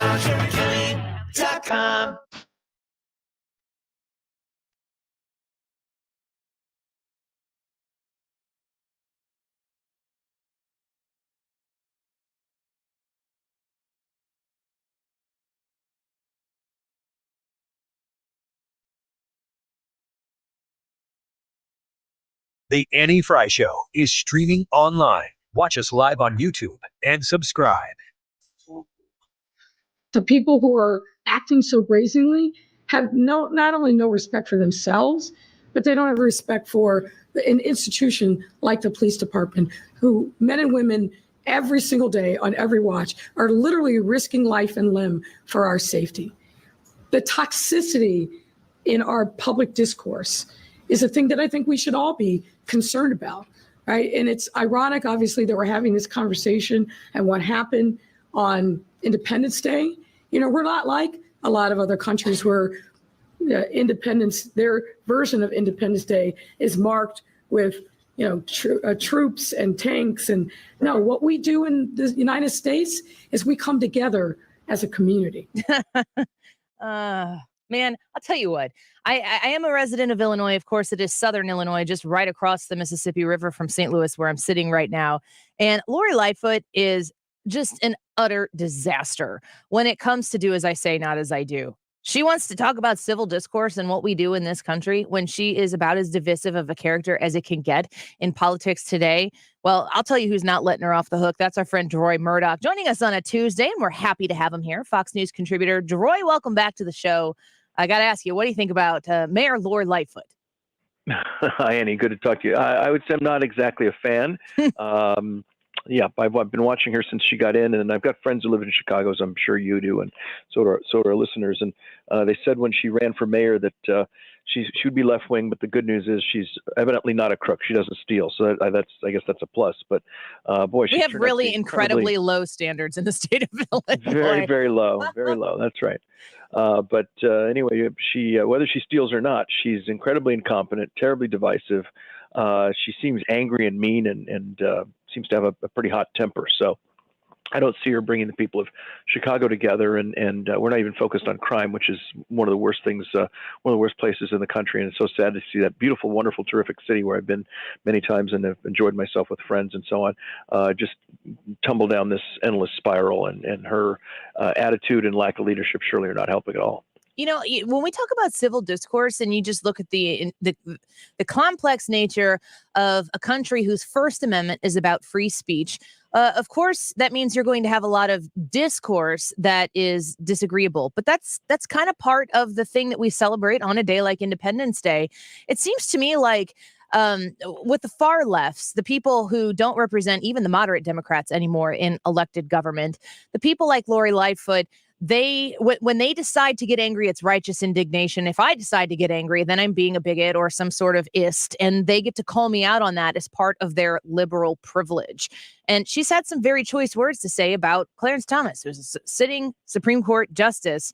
And, you know, saying F. Clarence Thomas, that's okay when she does it because she's righteous when she does. How do we fix this two-tier system? Yeah, well, it is a double standard. I think basically what they do is people on the left scream about civil discourse, basically to keep us quiet and behaved. Then they go ahead and do things like shout at a microphone at a rally, F. Clarence Thomas. A couple of days later, there was somebody wearing a T-shirt that said that, and she stood in front of him with kind of a thumbs up, took a picture of it, put it on Twitter, and then added the words, "I said what I said." So she re-embraced it. She didn't say, "Well, gee, heat of the moment, I should have watched myself." No. She basically went up and said, "Yeah, I said that." So she doubled down on this. She also, you may recall, announced to the press corps in Chicago that she wouldn't have any more one-on-one interviews with journalists who are not journalists of color, because she said that the Chicago press corps is basically too white and too male. She also, going back to the debate or the discussion after the Supreme Court decision, I said this moment has to be a call to arms. Call to arms, really? Are these the same people who talk about gun control and all that? So there is a double standard, which is people on our side of the aisle are supposed to be civil and engaged in civil discourse, and they, of course, are perfectly welcome to make these obnoxious, profane, violent kind of comments, and then apologize for people engaged in violence. You know, one of the most amazing comments I recall was during the George Floyd riots, when the country was literally burning to the ground. Maura Healey, the Attorney General of Massachusetts, came out and said, "America is burning, but that's how forests grow." America's growing, but that's how America's burning, but that's how forests grow. Wow. What a way to calm people down and cool the temperature. Yeah, and that you got to hear that and know that these people require the chaos.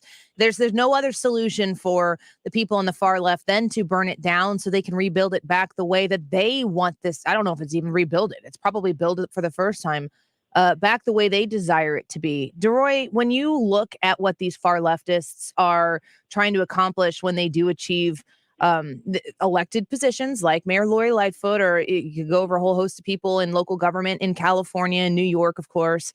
If they have to burn it down so they have the opportunity to build it back, what kind of society do they want to see if they succeed? I think a lot of these people are radical Marxists, if not full-blown communists, and they're not interested in, okay, let's spend a little bit more money on the poor and let's regulate the economy a little bit, make it more fair. I think we're well beyond that. We're well beyond the world of people like Daniel Patrick Moynihan and Senator from Illinois, Paul Simon, who passed away, and folks like this. I think these people are radical, far-left Marxists who are interested in tearing this country to pieces, bringing it down, and rebuilding it along the lines of Marxism, Leninism. I think that's where we are, and they don't really focus on class struggle because most Americans want to do well and succeed and put money in their pockets. So they're focused on things like racial struggle and all the critical race theory and all these sorts of things, which are designed to create conflict and have us at each other's throats. And I guess they hope that at some point that will lead to a revolutionary type situation. We're speaking with Deroy Murdock, Fox News contributor right now. Is the antidote to this far left Marxism, to use your words, the drastic nature with which they're willing to go to achieve that type of society, is the antidote to that like supreme moderate politics, or is it to go to the extreme on the other side? Because I think that right now, especially in primary season in a midterm election, The Republican Party is offering some of both, where the pendulum is to swing all the way to the other side, but there's also a thirst for some common sense, which might fit squarely in that moderation. Well, I don't think we need moderate policies in the sense that we need to meet them halfway and say, all right, you want to spend $50 billion, we'll just spend 25. I mean, there's no need for that kind of nonsense. But look, I think we can be very direct. We can be very tough. We don't need to be profane, but at the same time, we shouldn't be shrinking violets and think, okay, they can come in and physically beat us, as you'll see people walk down the street wearing MAGA hats who come home with black eyes and with busted lips. And then we say, okay, let's engage in civil discourse. I don't think we need to beat these people up, but boy, we need to call them out. We need to denounce them. We need to stop saying things like, oh, these are nice people with good intentions. They just have bad ideas. I think we're well beyond good intention land. You look at this kind of, defund the cops, all this critical race theory and all these other things the left is pushing. I don't see any good intentions there. I see the intentions of basically denouncing this country, hating the country, and tearing it to pieces. And when they do that sort of thing, we ought to denounce them. And I get into this in some detail in a piece in the American Spectator on Lightfoot versus Lightfoot, the woman who's pushing civil discourse on the one hand, at the same time using the meaner, rougher Lightfoot coming out and berating people. And we're going to share that article, that op-ed that you've put together in the American Spectator. Speaking with Deroy Murdock, Fox News contributor, you're touching on something that I was kind of thinking on over my vacation, which butted up to the 4th of July, and the idea of the American dream. And it really seems to me like the people on the far left, who are the movers and shakers in the Democratic Party today, they are the people who seem to get the microphones and the cameras. They've turned the American dream and relabeled it the American nightmare. And the suggestion somehow or another that the idea that there's any sort of superiority in a country like the United States of America, that all we should do is look to our past and be just completely critically ashamed of where we have come from. And when you turn that into the American nightmare, of course, everybody wants the American nightmare to be done. They want to wake up from it. They want to be exposed to something that happens after the American nightmare. And the idea of being free to choose your lifestyle, to be able to choose how you worship or who you worship, or if you worship, the freedom to be able to choose, the things that are important to you and the things that you want to invest in your life. They've got people at every level of government right now who can make all of those decisions for you. And the best thing you can do is sit down and shut up and listen to what they have to say. And I think that is something that potentially is not resonating with Americans as much as, the quietness that they have tried to elicit out of people who disagree with them in the past has done. And I think we might see that in the midterm elections. Well, I think people are very frustrated by a party that used to be just about, okay, let's help out the little guy and make sure everybody has a chance to get ahead. They're well beyond that. And instead, what you see is the Democrat Party engaged in an effort to denounce this country, make us hate ourselves, hate each other, and they want to be in full and total control of everything all the time. I mean, I hear that Secretary of Transportation Buttigieg is now saying he wants to investigate the airlines because he's upset about the delays and cancellations. There seems to be no self-awareness that a big part of this is problems that the FDA, I should say the FAA and the air traffic controllers have had, all sorts of regulations, the vaccine mandates and so on that have caused a lot of pilots to drop out of the pilot workforce and so on. And it's just about basically barking orders at people. And that seems what the left seems to be dedicated to doing that. And you've even seen things like on the 4th of July, okay, don't celebrate 4th of July. It's a terrible country. We shouldn't celebrate our national birthday. I mean, you didn't see this sort of thing 5-6 years ago. You're seeing it now, and you're seeing it all across the board, and it's very disturbing. And the idea is that if you're on the left, you can't be patriotic. You have to just be endlessly critical of the United States of America and focus on the negatives of our past and nothing about the positives in our past or the positives in our present. Well, Deroy, we're thankful for you when you come on the show with us. I know tomorrow you have another obligation, which is why we moved you to today. Is that something you can talk about with us here on the air so people can be aware? Yes, I can. As a matter of fact, as you may know, I and others are suing the New York City Board of Elections over this whole business of letting foreign citizens vote in our local elections. And we're going to court on Staten Island tomorrow afternoon, and I'm going to be there with our attorneys from the Josh B. Politic Agency, our law firm, and also the public interest law firm, and we'll be before court, and we hope it all goes well. But that's what I'll be doing tomorrow, which is why that's why I'm with you today and not with you tomorrow. Well, we were happy to make the time for you, and we're going to be following that lawsuit. And we wish you luck, and thank you for advocating for fairness in our elections, be it in New York City, because if you can win there, then that gives hope to the rest of the country, I think. If you can win here, you can win anywhere. Yeah. Exactly. Deroy, thank you. Good luck tomorrow. All right, Annie. Thanks very much. Take care now. All right, Bye-bye. You too. Bye-bye. Fox News contributor Deroy Murdock with us each Wednesday, but today on Tuesday, because he's going to go show up in court tomorrow to try to advocate for citizen voting. That doesn't suck. Thank you, Deroy. We'll share that American Spectator article he wrote about Lightfoot versus Lightfoot. Of course, the mayor of Chicago, hypocritical in some of these issues about civil discourse. It's got to be, if you're going to advocate for that, you should participate in it. I'd like to see more of it. Interesting to hear her, too, talk about different things. You know, in the clip we played there at the beginning about her advocating for support for law enforcement. She's been pretty consistent across the board, having a more pro-law enforcement message than I think a lot of people would expect a mayor from Chicago to have. I would give her credit for that, yes. But at the same time, you need to lower crime in Chicago. Right. People don't want to stay there because it is unsafe. And so I'd like to see that go a step further, but I guess credit where credit is due. We're going to take a quick break. When we come back, we're going to touch base with our friend Mark Cox, who is in Washington, D.C. for an amazing thing. And we wanted to make sure that we had the opportunity to talk to him today on the show this afternoon to discuss the Great Honor Flight and what his experience has been so far. He's coming back tonight. I assume he's going to be back on the air tomorrow morning with you again, and I'm sure he'll be filling you in on all the details as well from 5 a.m. to 9 a.m. right here on 97.1 FM Talk. But a quick visit with us, Mark Cox, in just a minute. Don't go away.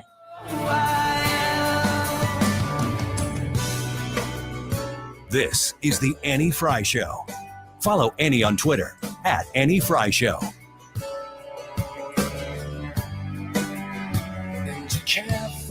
The Mark Reardon Show. Here's Forest Senator John Lamb to analyze where we are in this race right now. He's a regular on the roundtable. It's kind of like, Survivor or something. So Vicky's been voted off the island. She's not on the Trump Island anymore. Weekdays from 3 to 6 on 97.1 FM Talk. Michael's Flooring Outlet, easy to find online at igotfloor.com. When you are looking to replace flooring in your house or to install some new flooring, please consider going to Michael's Flooring Outlet, a great sponsor of this station and a real good friend of 97.1 FM Talk. And I hope yours as well. When people go shopping at Michael's Flooring Outlet, especially if you visit one of their 3 locations, be it in St. Charles, on Main Street in Old Town St. Peters, at Mid Rivers and Highway 70, or you can visit them in West County and Olive Boulevard, just a mile off 270 West on Olive. They're also available at their location in Darting Prairie, online all the time at igotfloor.com. You can take in their different kinds of flooring and experience what it's going to feel like and look like under your feet. I think that is a fantastic way to showcase flooring. But these are local people. This is a St. Louis family-owned and operated business.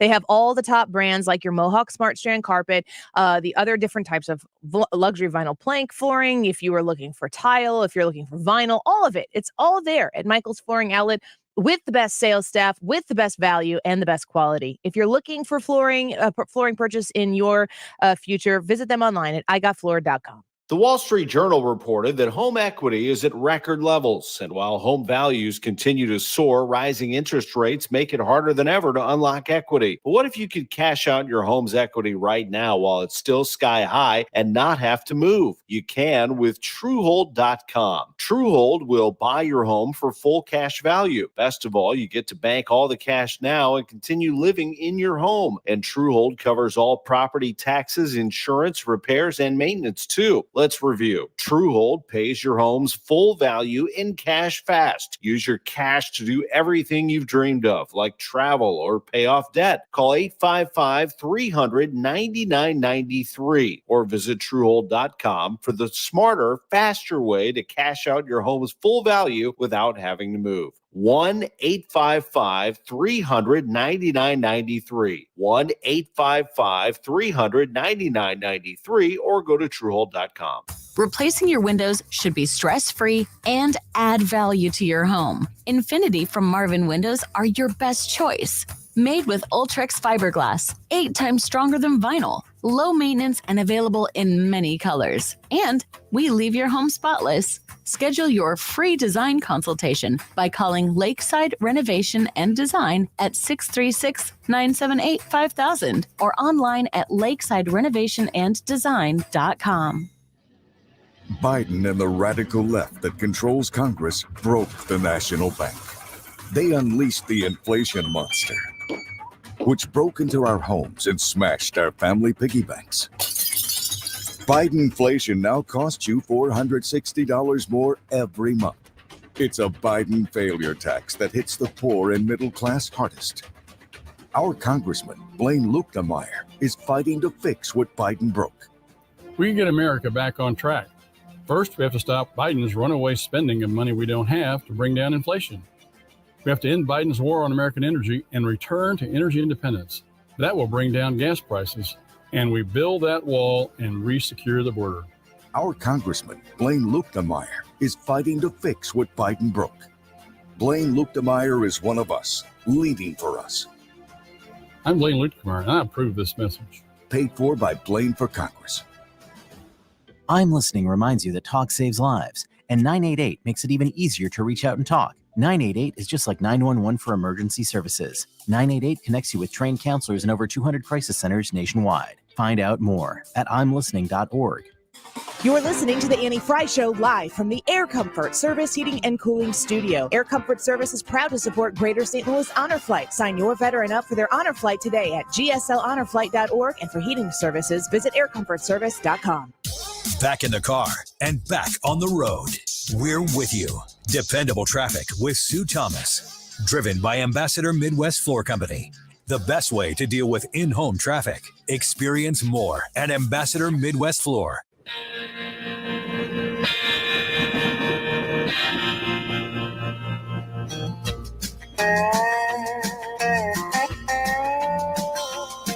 The Annie Frey Show is streaming online. Watch us live on YouTube and subscribe. Feeding off the souls that are lost and crying. Rails of sin, only evil remains. Watch out, brother, for that long black train. Welcome back to the Annie Frey Show. In just a few minutes, we're going to be speaking with our friend Mark Cox, the Mark Cox Morning Show, who took a trip on the Greater St. Louis Honor Flight. And he's going to talk to us a wee bit about that here in a moment. Before we do that, did you say you're a bachelor right now? Your wife is gone, Brad? Yes. Like, not gone. Yeah, she's in Arkansas visiting family. Yeah. And she has arrived safely, so that's good. You said that you were going to grill Spam in your front in I was your going to build a driveway. bonfire in my driveway and grill Spam. This seems like way more work. You said it was because you don't know how to cook. Listen, the kitchen scares me. So, but fire and Spam in your driveway doesn't? Nope. I have experience with those. Why not just carry out? Why not just carry out? Because that's expensive. So is home insurance. But we're already paying for that. So. Yeah. Might as well use it. Yeah. And my driveway's concrete. Mm-hmm. I know enough to make a fire far enough away from the What house. will you really do for dinner tonight? It depends on what time our softball games get done. Mhm. So if they get done early, I'll probably go to a place and have a nice salad. And if not, the only thing that's usually open is either Taco Bell or Raising Cane's. And Taco Bell and I are on a break. So Raising Cane's. Raising Cane's. What's your Raising Cane's order? Depends on how hungry I am. So it's either the 4-piece or the Caniac combo. I mean, is that really a name of something? At Raising Cane's? It's 6-piece. Uh-huh. And what's your Taco Bell order? If you and Taco Bell are getting along. Cheesy gordita crunch. I like the. I love that. That's my fave. Yeah, it's top notch. I'll either get one or two of those, and either a steak quesadilla or nachos Bel Grande.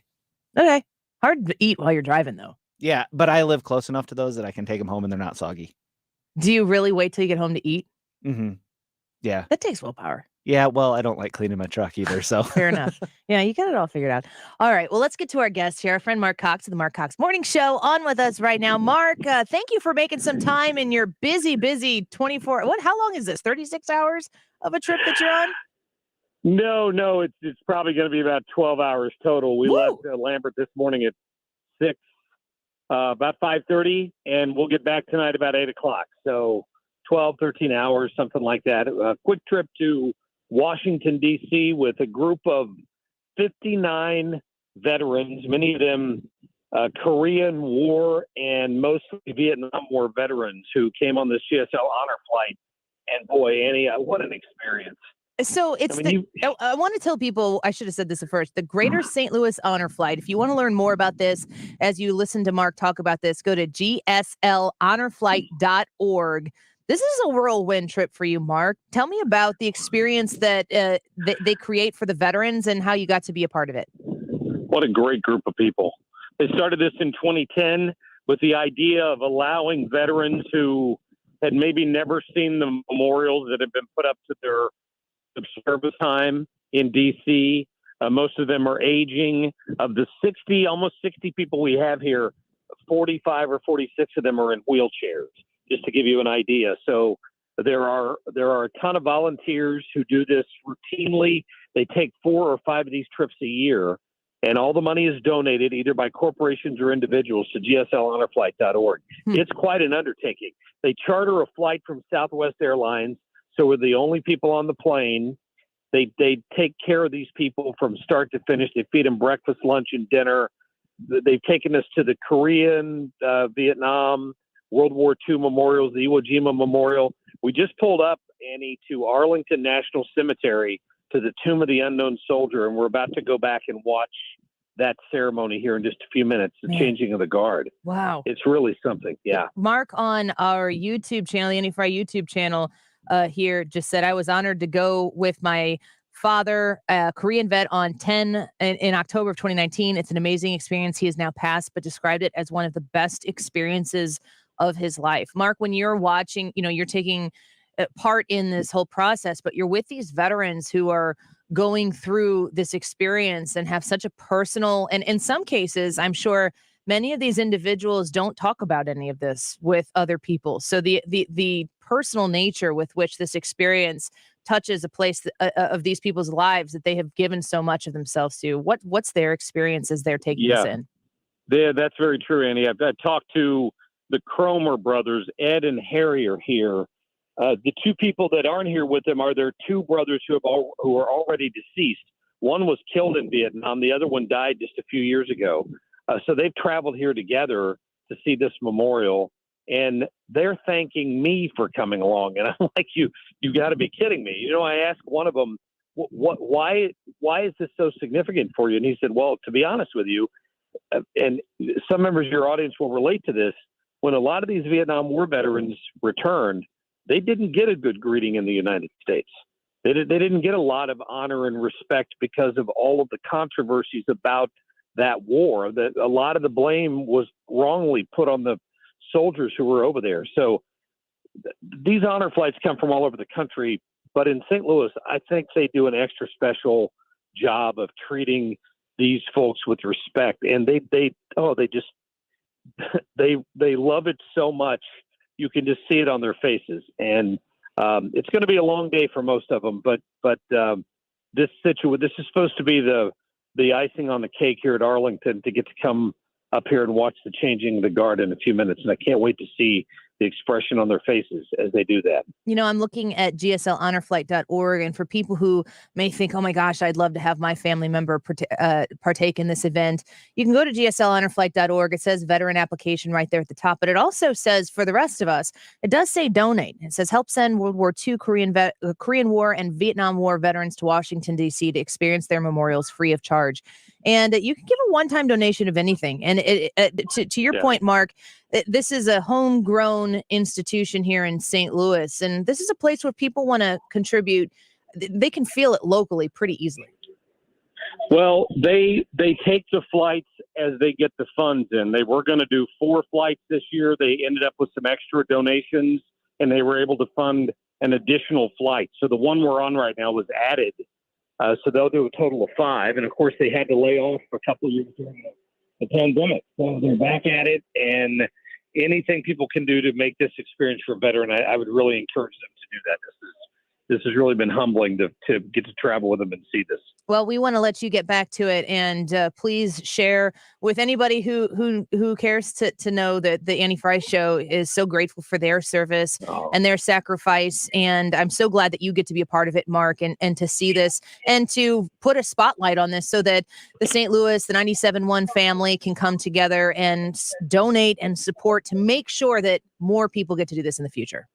Well, I think a lot of the pictures and the videos I've taken so far have been shared up on our website by Anna there at 971talk.com. And I've also shared some to the Facebook page so people can go there and check it out, Amy. Thank you. Yep, absolutely. Mark, have a wonderful day. Thank you so much for coming on with us today.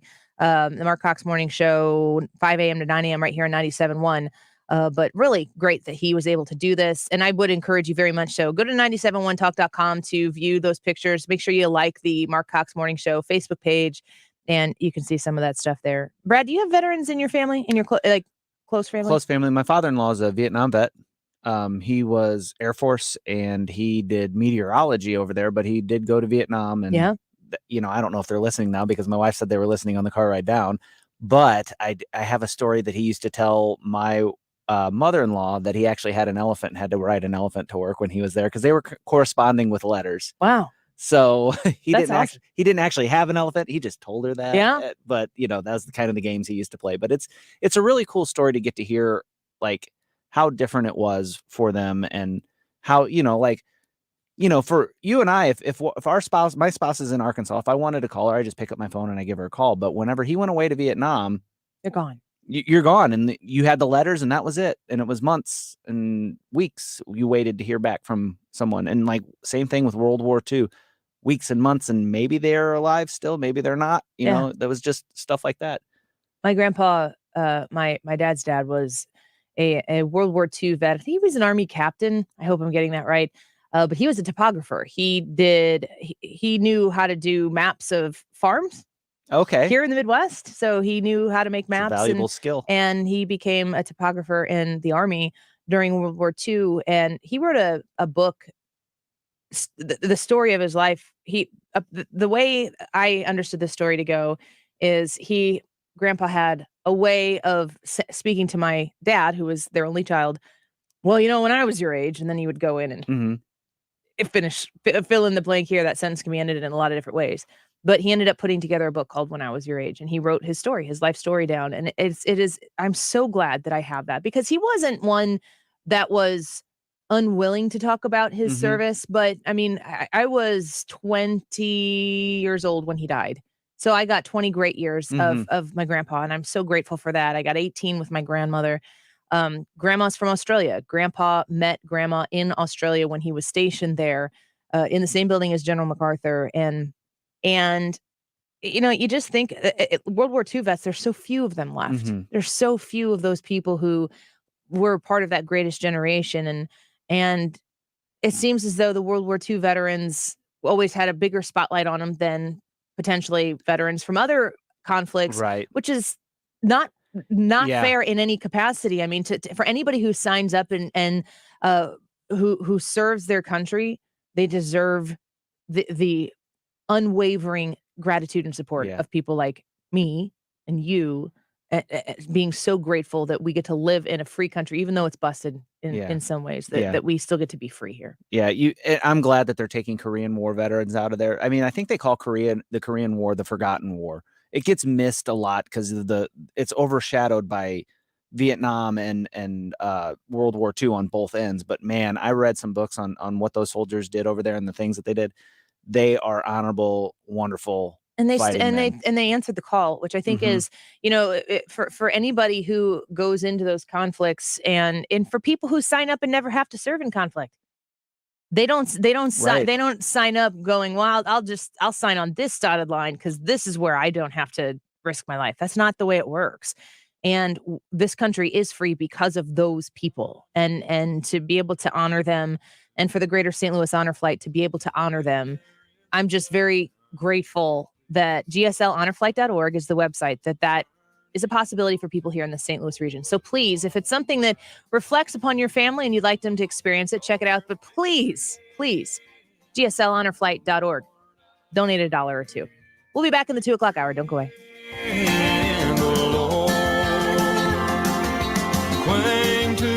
Fountains Family Dentistry just posted on their Facebook page that they can help you if you have teeth grinding issues or if you're clenching your jaw. I was doing that for a while, realized that I was anxious, and I didn't realize it was manifesting in me grinding and kind of clenching my teeth is giving me headaches and stuff like that. Well, they can help with all of that. Anything related to your teeth, they can do that at Fountains Family Dentistry in Fairview Heights, Illinois.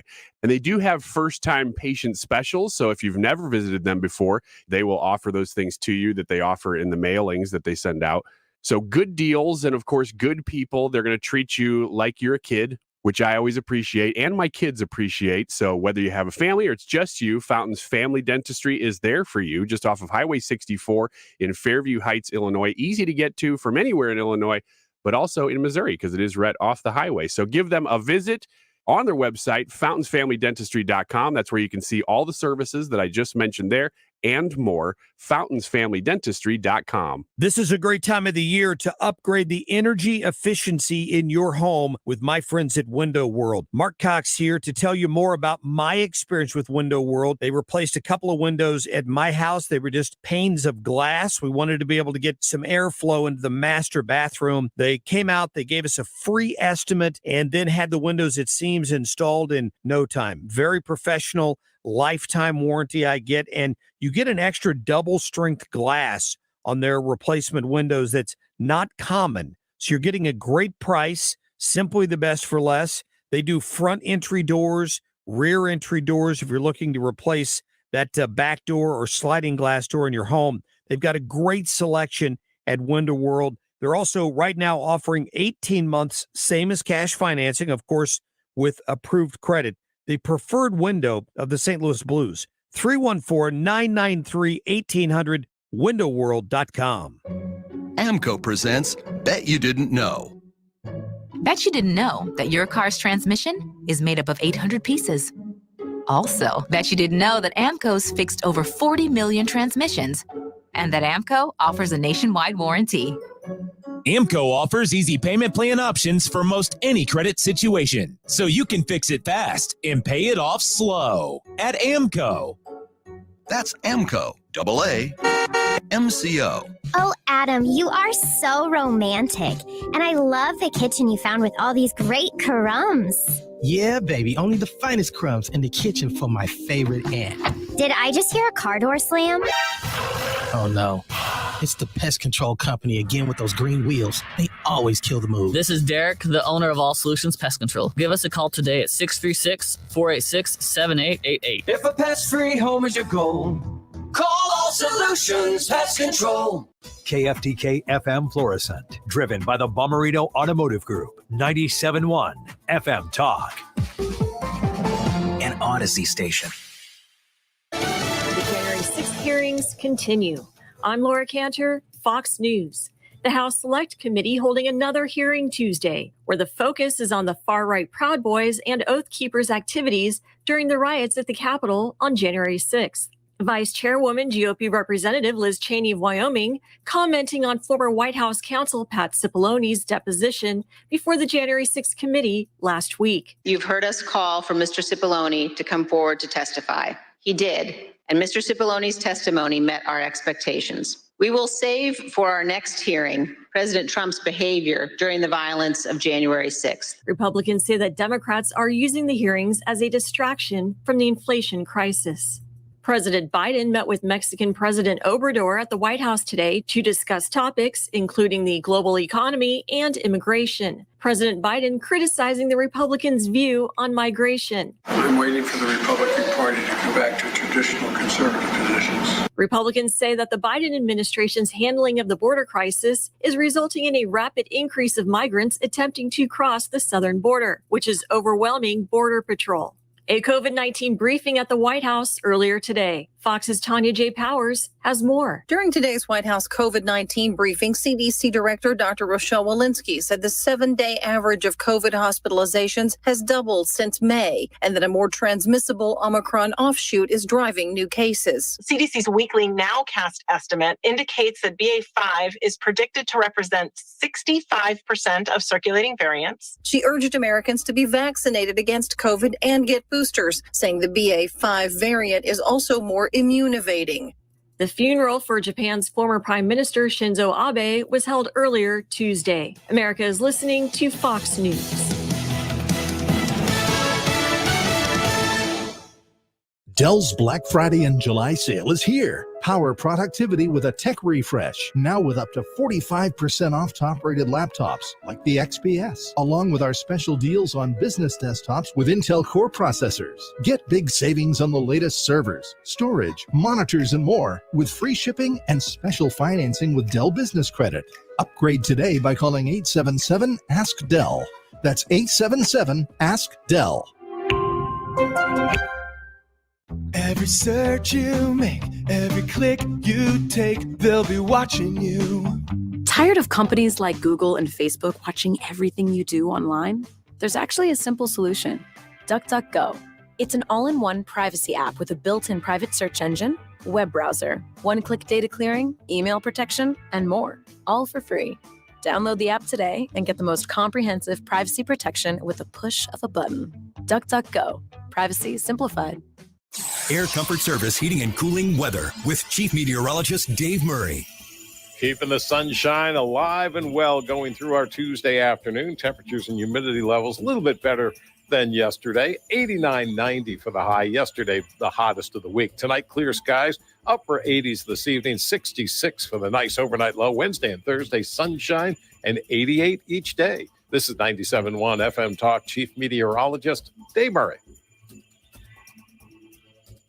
The Mark Reardon Show. Look, we've got a city and a board of aldermen that has turned around within 2 weeks and prioritized $1 million to send women to Illinois for abortions. And we don't hear about crime or solutions for that.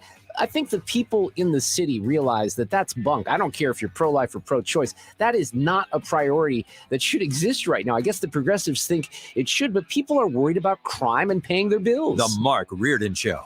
Weekdays from 3 to 6. So Air Comfort Service, online at aircomfortservice.com. You can give them a call at 314-513-0091.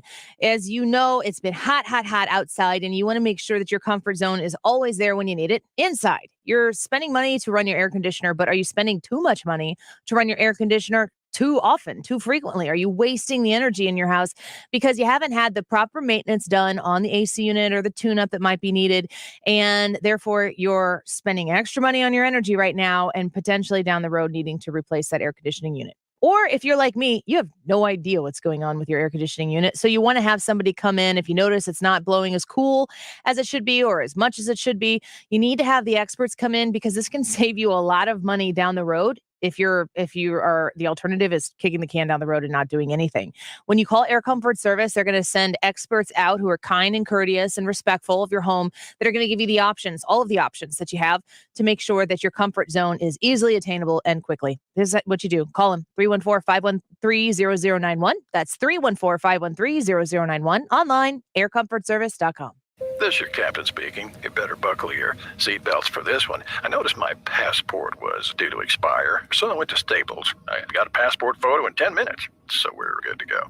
Now at Staples, get 20% off travel products when you purchase a passport photo. Get travel ready at Staples, your one-stop travel prep destination.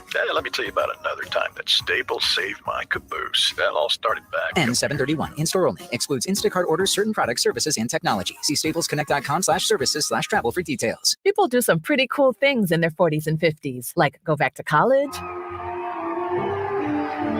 learn to skateboard. Whoa. Okay, maybe that one's not for everybody, but saving for retirement is. At aceyourretirement.org, you can get on track with your retirement savings no matter your age. Just have a free 3-minute chat with a friendly digital retirement coach, Avo, and receive personalized tips to help boost your savings. Start chatting with Avo today at aceyourretirement.org. A message from AARP and the Ad Council. The following is a commercial announcement. There's nothing like hearing the songs you love on local radio, with no subscriptions and no monthly fees. But there's a new bill in Congress that could stop the music. If passed, this bill would tax your local radio station simply to play the music you love. Text LOCAL to 52886 and ask Congress to support local radio stations. Help us keep you connected to the music, local news, weather, and traffic that you need each day. This message furnished by the National Association of Broadcasters. If you need solid hires fast, you need Indeed. The all-in-one hiring solution makes it easy to attract, interview, and hire candidates from the same place. Want to find your next great hire? Visit Indeed.com/credit. If you owe the IRS, you have a legal issue, and you need the Lance Drury Law Firm. We'll protect your rights. Log on at lancedrurylaw.com or call us toll-free at 888-367-6512. If you use a smart speaker, you can listen to 97.1 easier than ever. Just tell it to play 97.1 FM Talk. Or download the Odyssey app for your phone and stream the station whenever, wherever. That is exactly what I needed to hear. Thank God someone here knows what we're talking about. That's us. That's right. Gotta love this American ride. Right, you need to take the time and get the full picture. Come on, turn the radio on a Saturday, and I won't be long. Don't get me wrong, I love the ladies. I mean, they rev my engine, but they don't belong in the newsroom. It is Anchor Man, not Anchor Lady. What do you want from me? I'm not America's sweetheart. Goodness sake, kid. Keep your voice down. Your father's listening to the radio. I'm not America's sweetheart. This is the Annie Frey Show. Biden gaffes. I was looking for this clip, and it's Dr. Jill Biden, a different But Biden. we can't get those things on our own. Raul helped build this organization with the understanding that the diversity of this community, as distinct as the bodegas of the Bronx, as beautiful as the blossoms of Miami, and as unique as the breakfast tacos here in San Antonio, is your strength. Whoops, that was dumb. What? But the Biden administration, they're big on Latino outreach as a whole. One thing to say. Hang on here. I have one thing to say. All right. This is a great song. There you go. Dance a little bit, Joe. Come on. Old white man plays Despacito to get Latin votes. votes. Diversity of this community, as distinct as the bodegas of the Bronx, as beautiful as the blossoms of Miami, and as unique as the breakfast tacos here in San Antonio, is your strength. That's what your strength So is. say it with me. Si se puede. The future is ours. I'm going to pass. That's quite a string of clips there. I don't really know about that. Wow. I've seen the Bogodas clip a few times now. Bogodas? Yeah, the Bogodas clip. And the one thing that I keep walking away from it going is, man, they must have some pretty good breakfast tacos in San Antonio. They're that diverse. I would like to try some of these. It's so bad. This comes from the same administration that literally said that your qualification as a black person is based on whether you vote for Biden or not. Mm-hmm. I mean, he said this stuff out loud. And to go in front of people and say that your diversity is comparable to the tacos in San Antonio, good God, if Donald Trump said something like that in front of people, it's unbelievable. And I don't want to be a party to taking something like that and automatically assuming that educator Dr. Jill Biden really does think that Latinos are only as diverse as the local taco. Like I that's it. That is a stretch. And it's an easy put the ball on the tee and we spend 20 minutes here just teeing off on Dr. Biden for being so incredibly insensitive and racist. It is an incredibly dumb thing for somebody to have written for her to say. And the way she delivered the line, even, it made me wonder one of two things, because she kind of chuckles when she says it. Was that the first time she read it? You maybe think so. And secondly, the way she delivered that line, did she really think it was like cute and funny? I don't know. I always used to call Donald Trump out to the extent that he would be reading a speech and he'd stop and go, "That's true." And I'm always like, if you're giving the speech, it's all supposed to be true. Like he'd be reading in his monotone Trump voice, which is when things were really serious. The more he stuck to the script, the more serious it was that he did not go anywhere but the words that were on the teleprompter. But if he would just kind of dip his toe into rally mode, rally Trump, in the midst of giving a speech, he'd turn his head to the side and then he'd look out to the crowd and go, "That's true. That's true." Yeah, that's great. so true, Annie. And I just am like, dude, it's supposed to all be true. Yeah. And don't pause there and be surprised that what you're saying is Yeah, it was like the equivalent of shockingly stopping factual. and going, "That's a pretty good one." Yeah. Who wrote this speech? This is great. Not bad. I mean, and like Trump as an orator is just something to behold anyway, and funny. If you like success and you can have a sense of humor about it, then it was funny. I understand why people probably didn't always think it was funny. But we can get wrapped up in, like I said, we could just laugh and giggle and slap each other on the back like, "Oh, did you see what Dr. Jill Biden said today? She called Latinos tacos." Look, I mean, it's funny. But it's like, is this where the energy needs to be invested in? Do we need to tee off on Jill Biden for this slip up? It's a stupid thing to say. I don't really feel like this makes her or this administration any more, honestly, racist than some of the policies they've put in place, and saying things like, if you don't vote for me, you ain't black. Like, to suggest that the white guy who wants to be the president of the United States gets to say to anybody that your race will be affirmed when you vote the way I tell you to. Oh, yeah.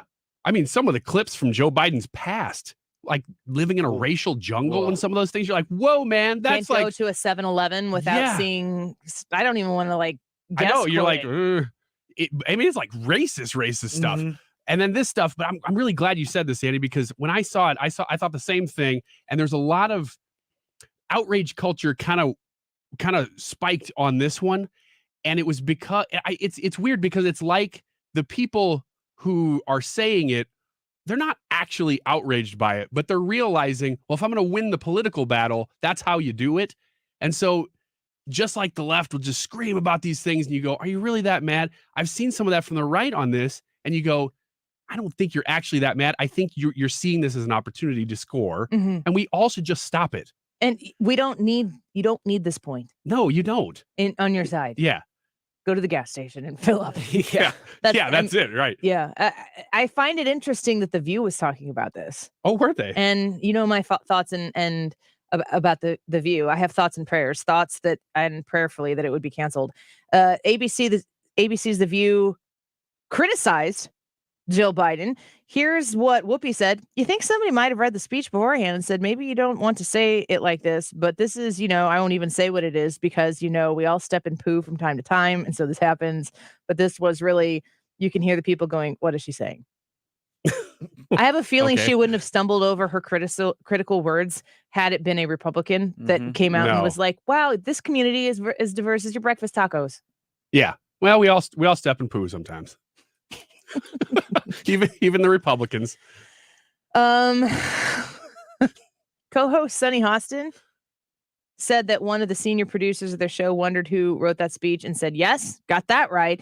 And she also added that the first lady has several, quote, high-level Latinas in her staff. Oh, so does it make it okay? Isn't that like the equivalent of saying I'm not racist? I've got black friends. It's binders of women. That's just that was the other side saying that about Romney. Anna Navarro said that she wanted to thank the first lady for, quote, showing up, and applauded the president's decision to award, I'm not even going to pronounce this name right, Zaguieri, I don't even know, the Presidential Medal of Freedom. So Anna Navarro's takeaway is, way to show up. It's a high standard.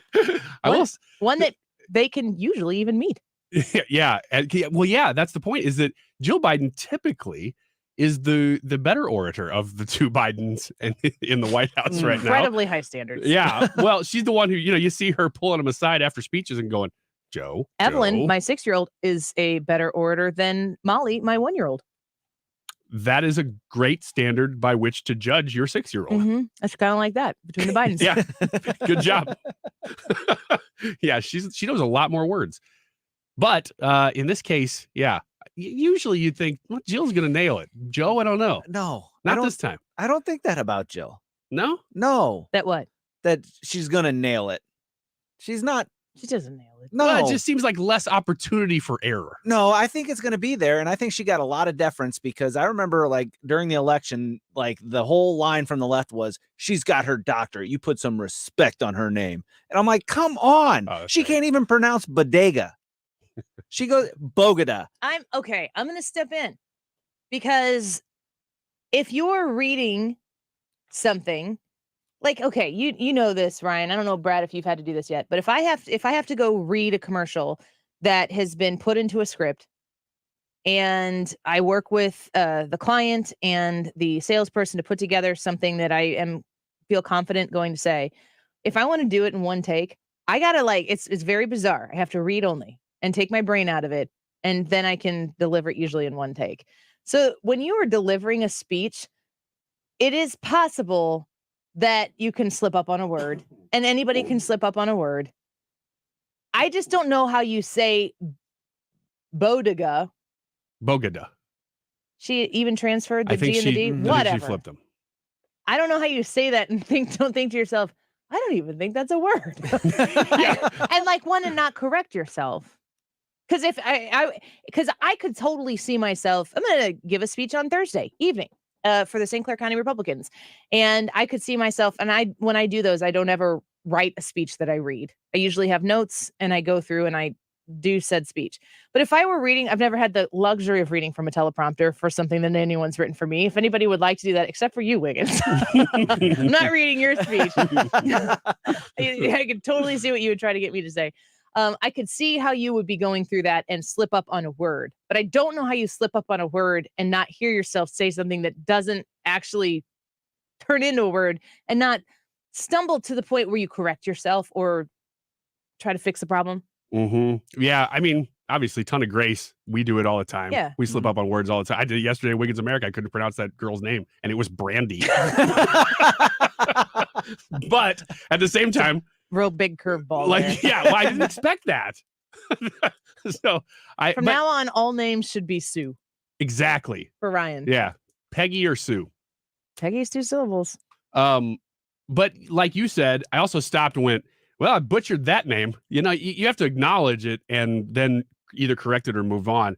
And that's why I'm not really that worried about this clip. It's like, whatever. The bodega thing is not really that big a deal to me. No, it's the taco thing. The taco thing is like, that was not good. No, that was written.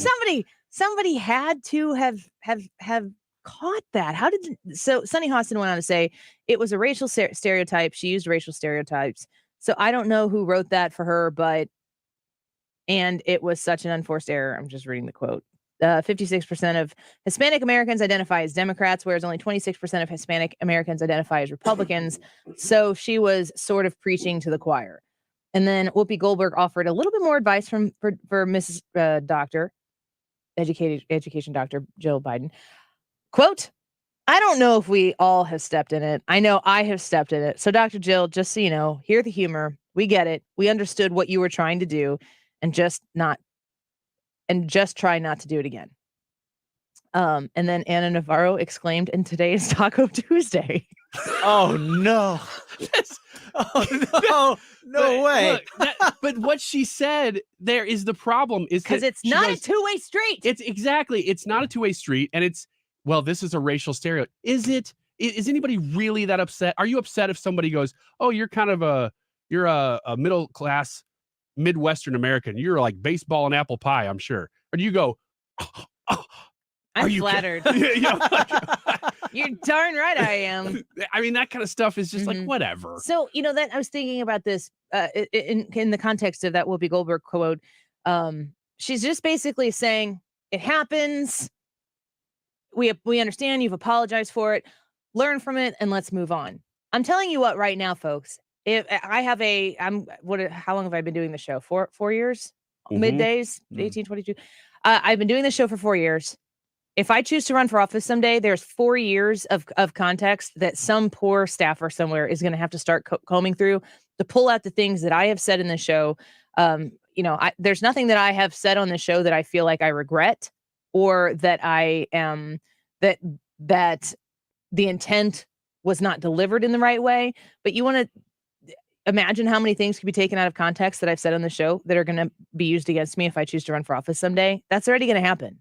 And will I get the opportunity to, if somebody says, Annie, do you really believe that like Joe Biden said, that the Mexican people could be, or Latino people could be compared to tacos? And I would say, well, absolutely not. Let me explain to you. I know what you've heard, what has been taken out of context, but let me explain to you what I really stand by.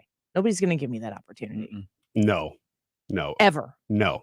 And let me give a hint to a tip to the future staffer who's having to do that. Start with segments where I'm in. Yeah. And I'm going, and then he has to respond to the things that I say. Yeah, there you go. I'm toast. Yeah, you're gone. I'm done. Just give it up. I guess I'll just stay here with you guys. Okay. This is your job security plan, isn't it? That's right. Thanks. Now I understand. Everything makes a whole lot more sense. Now, as long as Odyssey's not listening, we should be fine. Yeah, we don't ever want the company to be listening. Let's take a quick break. When we come back, I'm curious to get some of your feedback as well.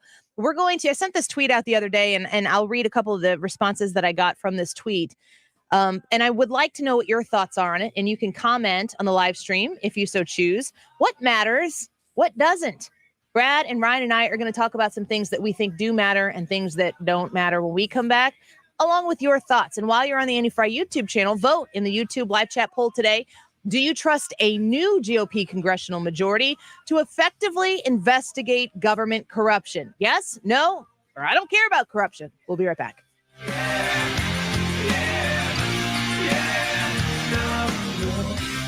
This is ANN IE Frey Show, the Annie Frey Show. I said I love you and I swear I still do. It must have been so bad. 'Cause living with me must have damn near killed you. And this is how you remind. This is a place for people to come together. Right here, right now. Make your voice heard. This is 97.1 FM Talk. Economically speaking, when you've got inflation going on, a potential recession upon us, and you're looking at your own personal economy, you're looking at your own bills, I want to introduce you to the Bagel Loan with Stewart's American Mortgage. Why? Because you have the opportunity to drastically impact your own flow of money when you partner with Stewie at Stewart's American Mortgage. When you use the Bagel Loan to do a refinance on your mortgage, you can pay off high interest credit card debt, other high loans that you might have where the rates have gone up since rates have gone up. Stewie is going to help you through this process and put you in a position to be financially successful in the future and not to have to worry about what is going on. If you do a refinance with Stewie at Stewart's American Mortgage and use the Bagel Loan, you're not going to pay any fees that all those other lenders out there will charge you for. So it really makes complete sense to just make the phone call, talk to Stewie. You can text him as well and say, how can the Bagel Loan help me? Now, I'll tell you, I'm a 2-time customer with Stewie, and I stand by as a customer and also as an endorser of Stewart's American Mortgage. He's the best in the business. Call or text 314-324-4440. That's 314-324-4440, or Google the Bagel Loan to find out more. NMLS number 226715. So we were trying to come up with a title for this podcast. Let's have a shorter name that's catchier, that kind of speaks to you. And my wife, Gretchen, says, what about Hey Maine? Hey Maine. Hey Maine. So I gave in, just like I gave in when she wanted a cat. But I get to keep my subtitle, The Kenny Mayne Talks to Famous People Podcast. So it's Hey Maine, The Kenny Mayne Talks to Famous People Podcast. Get that wherever you get your podcasts. I think that's the tagline. We thought it was over. Missouri Republican Governor Eric Greitens has just resigned this afternoon. Scandal after scandal. Already facing a felony charge, now accused of a second felony. Now there's more about Eric Greitens. Former Missouri governor is now accused of spousal abuse and intimidation. In a sworn affidavit, Eric Greitens' former wife said, I became afraid for my safety and that of our children due to Eric's unstable and coercive behavior. Physical violence toward our children, cuffing our then 3-year-old son across the face, yanking him around by his hair, a swollen face, bleeding gums, and a loose tooth. He said Dad had hit him. I wanted to protect our children because I was afraid of what Eric would do. Scandals, felony charges, now physical abuse allegations. That's not conservative, but it's the real Eric Greitens. Paid for by Show Me Values PAC, showmevalues.org, and not authorized by any candidate or candidates committee. Show Me Values PAC is responsible for the content of this advertising. To have a roof over your head, a nice roof over your head, is very important. That's Rick talking about his experience with Rhino Shield ceramic coating. We got Rhino Shield 18 years ago, and they're very cooperative on getting us the right paint. They were in and out and done in no time. Once it was finished, looked great. We were very happy with it. The main reason Rick called Rhino Shield is because it's backed by a 25-year transferable warranty. We've watched a lot of people get their house painted 3 or 4 times, and we haven't had to do any of it. I don't know about you guys, but I don't want to have to paint it every 5-7 years. Take a tip from Rick and put down the paintbrush and call Rhino Shield for your free evaluation. 877-25-RHINO. 877-25-RHINO. Or visit 877-25rhino.com. We got Rhino Shield 18 years ago. Financially makes sense, especially if it's going to last like this did. Still looks great. Call now. 877-25-RHINO or 877-25rhino.com. Don't paint, don't Rhino. Go Rhino Shield. Never paint your house again. Rhino Shield.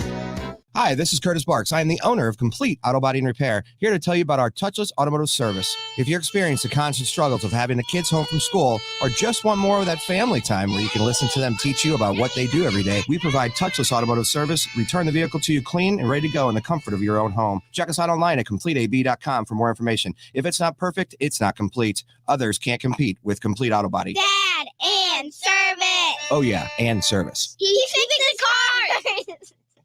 It's time for a $98 AC tune-up. The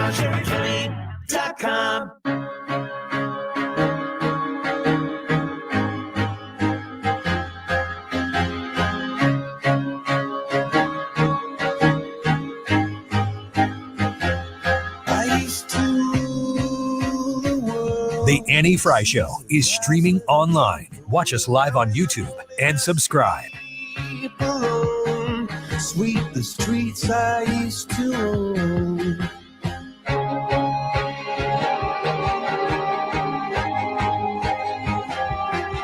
Welcome back to the Annie Frey Show. Thanks for spending some time with us. A reminder, the YouTube live chat poll, just go to the Annie Frey YouTube channel. We're live there. You can watch us every day and take part in the conversation in the live chat. And also vote in today's poll. Do you trust a new GOP congressional majority to effectively investigate government corruption? Yes, no, or I don't care about corruption. Yeah, I can throw it in there. Yeah, I'm voting for that. Something for everybody. I got to defend that position. Next segment. We'll see. That involves heavy drinking. All right. So I wanted to do a little something today in this segment. And I wanted it because this is kind of where I find myself, my mind drifting on a regular basis, trying to consume news headlines, media. You get news alerts. I mean, I'm inundated with news on a regular basis. And then you go away for a while for vacation, or you take maybe you take a long weekend or whatever. And you realize that all of that news stuff that keeps spinning out there in the world while you choose to not pay attention to it. There has to be like in the Venn diagram of what is important, at least specifically to me, who is hyper invested in news because it's my job. Most of you listening out there care passionately about it, but you have a little bit more flexibility in when you choose to flip it off and, listen to something else. Don't do that. Don't flip it off. Don't flip it off. Maybe you should. I don't know. What are we talking about here? The difference between being fully invested and fully passionate and fully caring, and the times where you get to unplug, which means you aren't less passionate and you don't care any less, but you have a reprioritization in that moment of time as to what's important. There is an intersection in those things. And, one of the things that I've been thinking about a lot, the question is what matters and what doesn't. And to start this off, we're going to go around the room and have these conversations, and I'd like to get your feedback on the YouTube channel as well. What doesn't matter to me, and I'm going to qualify this to say it's not black and white. What doesn't matter to me is content that is created out there that is targeted at my kids or your kids or kids in general to try to persuade them in a direction that they believe that they need to either subtly or overtly put out there to try to, could be in the classroom, could be on your TV, could be on the movie screen, could be on the radio, could be in a song or in a video game.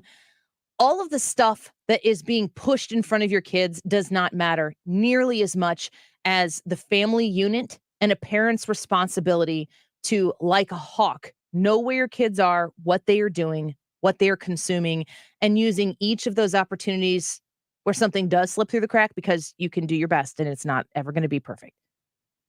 Using those opportunities where things do get through the crack to actually have real important conversations with your kids who are going to be exposed to this stuff eventually, one way or the other, whether or not it's through something they see when they're 6 or 16 or 60. What doesn't matter is the fact that this content exists, as much as it matters that as a parent, you are championed for being completely invested in your kid's life. And also, as a society, we have to be investing our time, our effort, and our priority into the family unit, which I don't think we do anymore. No, and I don't even think we focus on it enough, even in talking about how important it is. So I agree with you. I do think, though, that pointing out those things, those movies, TV shows, whatever that come along, is still important, because you do have to keep your head on a swivel so much more now than you ever have. That having, if you tune into the Annie Frey show for 15 minutes on your way to pick up your kids or whatever it is, and you hear about the latest whatever that's coming out, maybe you didn't hear about that before, and now you do, and so you're informed.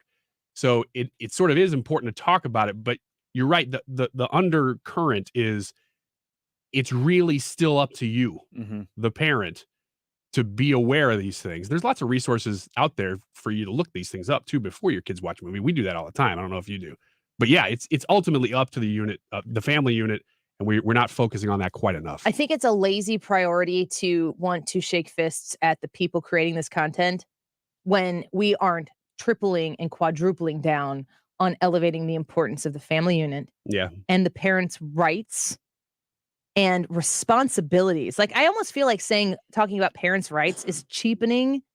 That almost, to me, even suggests that there's an option there. Yeah, I know what you mean. And I just want to slap those people around and be like, get the heck away from my kids. Like, don't even. And if that content exists out there in the world and it's something that you disagree with, I mean, there are people who disagree with any type of alcohol consumption at any time. And if you're watching a movie and there's alcohol consumption in it, you might not want your 13-year-old child to ever see that. That is your right as a parent, and you need to invest your time into making sure that you handle that situation with your kid and understand that family unit is the supreme authority. And don't give an inch to anybody else who wants to infiltrate that and tell you otherwise. But we spend way more time trying to slap each other around as to who should be doing what and how and when, and worrying about how people are spending their time and their money when it's really more of a political fight and a political argument that doesn't actually factually is not informed as to what's going on in that family unit and how these families and parents do address culture, which it's not like it's a new thing that the outside world is trying to infiltrate the home. This is not new. There's just a lot more access points today than there have been in the past. Key word that you said, responsibility. Yes. We don't use that rights, word enough. Responsibility. Yeah. And that should be cast upon every single parent by all of society. Now you have a responsibility, and we just don't do that. I mean, me and you and Brad do, but the whole of society is basically saying, no, you have no response. Live for yourself. Yeah. Self-worship, which is why, for me here, what matters is that parental responsibility, and what doesn't matter is controlling everything else. Because as I think of myself as a fortress, along with my husband, for my home, for my family unit. And that fortress is a place where we need to keep our kids safe as long as we have them, so that when that fortress is pulled back and they go out into the world, they have been taken care of and taught in a way that we approve of. And that is all that matters.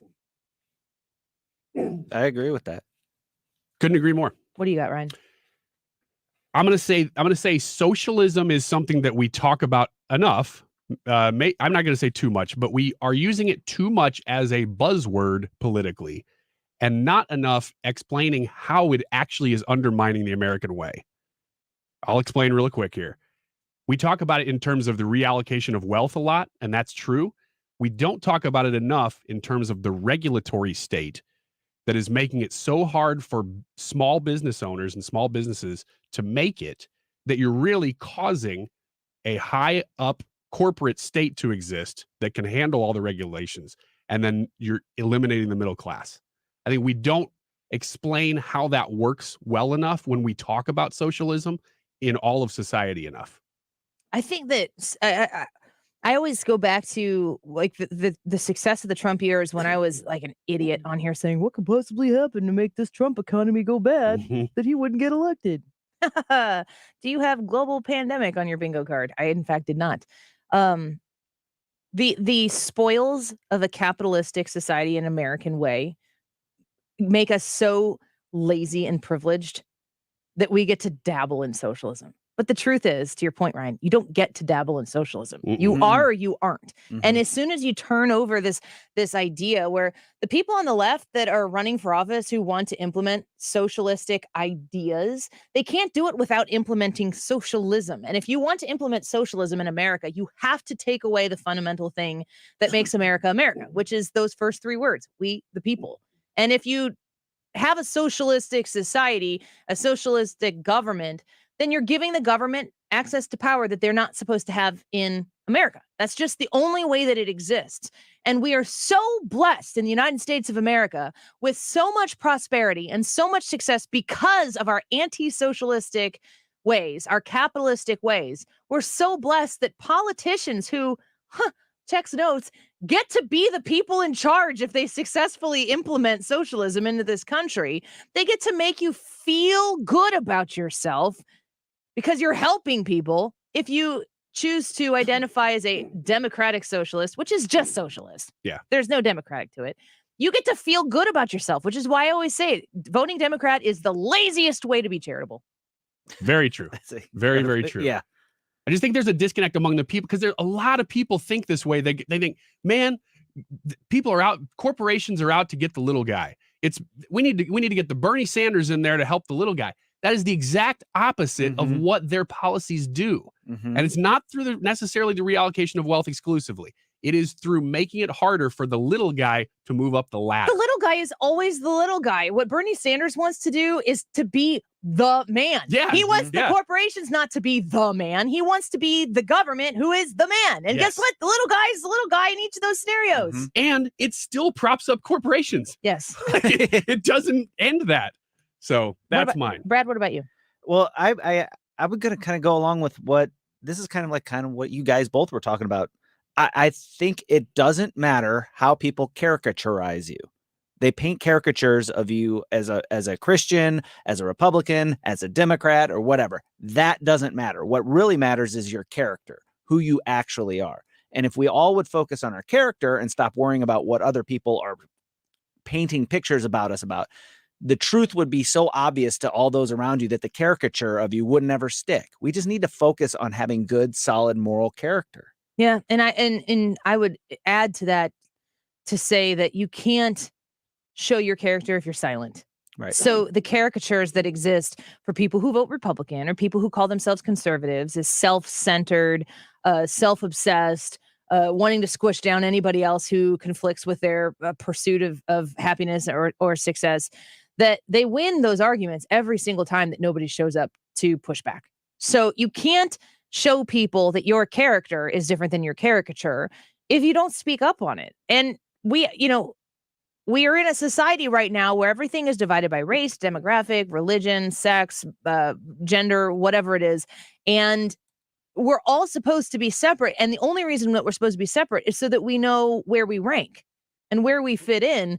And if they successfully separate us, and then they can establish what the narrative is around all of these different groups, they keep us quiet from speaking to one another. And when we speak to one another, we realize how much we actually have in common versus how much we have different. Their success is a divisive society, and they've had a lot of success with it. If you, like what Brad is saying, if you speak up about who you are and what you do stand for and correct the caricatures that are out there, and sometimes the caricature, I mean, there's some truth to them. That's why it's a caricature. Yeah, if you go and if you've got like a Jay Leno chin on you and you go get a caricature done of you, your chin's going to be prominent in that photo. That doesn't mean you don't have a big chin, but it also doesn't necessarily mean your chin looks like it does in the picture. And you have to show face in order to clarify that for people. And I think that unfortunately, people outside of the far, far left, which includes, I'm talking about the people excluded here are moderate Democrats. We've just been a lot of people who've been quiet. You were talking about your friend who works in Chicago politics who just can't even speak on issues like gender or whatever because he knows that if he does, he'll be toast. He wants to be neutral, and he's like, I don't even know what to do. So he's privately, he knows I'm safe. Yeah. So he's talking to me about it. Especially because he talked to you on that super secret program that he said, Signal. we'll talk here and nobody will ever know. And Ryan's like, until I talk about it on Monday to St. Louis. His name is Joe Thompson. All right, go to the Annie Frey YouTube channel and get your vote in before we give you the results with Hannah. When we return here, do you trust a new GOP congressional majority to effectively investigate government corruption? Your response can be yes, no, or I don't care about corruption. We'd love to hear what you think about that. If you leave us a comment, Hannah will highlight a few of them when we come back. So stick around, go vote. We'll be right back with Hannah and the poll results. This is the Annie Frey Show. Follow Annie on Twitter at Annie Frey Show.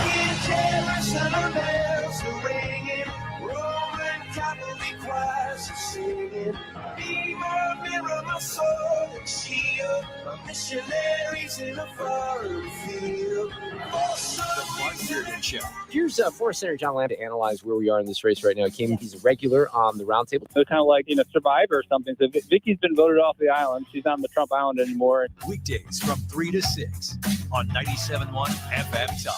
Slim 180, the place I went to lose the weight. I hope that you would consider it as well. MySlim180.com. That's MySlim180.com. When you reach out to Slim 180 and you talk to them about your circumstance, it could be a whole host of different reasons why you choose to go to Slim. Now, maybe you want to lose 15 pounds. Maybe you put on the COVID-19, I don't know, and you want to get rid of it. You want to get back to your healthy self before all of this took place. Or maybe you've been carrying an extra 30, 50, 75 pounds for quite some time. Maybe over 100. You can go to Slim 180, wherever you are on the spectrum, and get your healthy self back. It's worth investing in.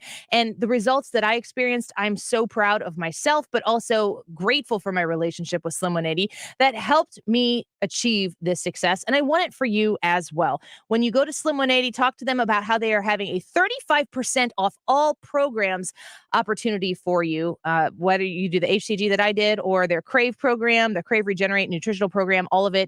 Save, and lose. That's an amazing opportunity. MySlim180.com. Back to doing what I love and more. Thanks to the Good Feet Store.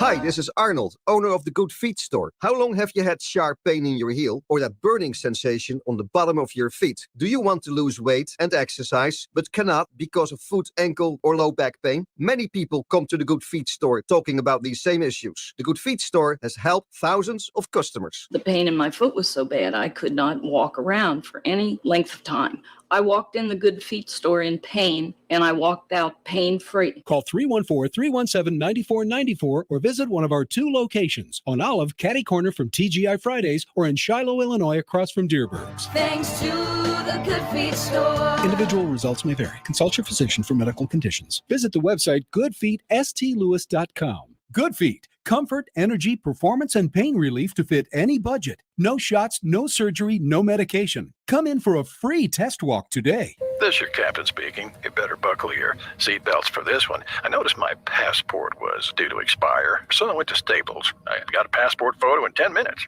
so we're good to go.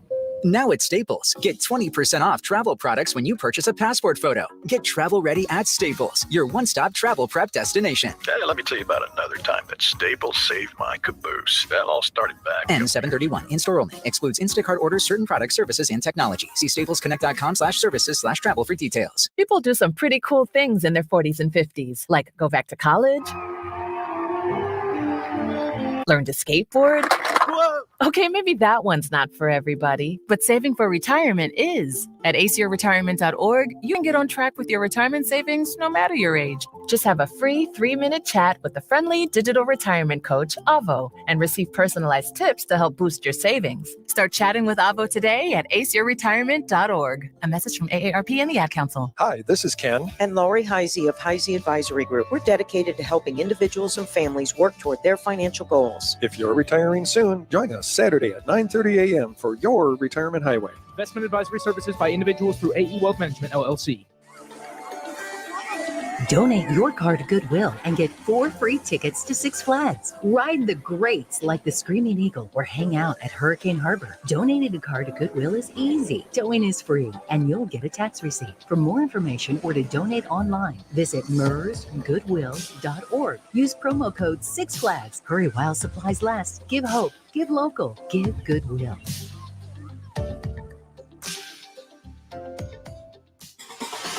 You're listening to the Annie Frey Show live from the Air Comfort Service Heating and Cooling Studio. In addition to heating and cooling, Air Comfort Service also offers indoor air quality, water heater, and AeroSeal duct sealing services. Get in your comfort zone with aircomfortservice.com.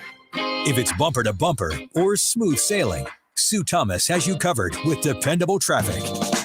Driven by Ambassador Midwest Floor Company, the best way to deal with in-home traffic.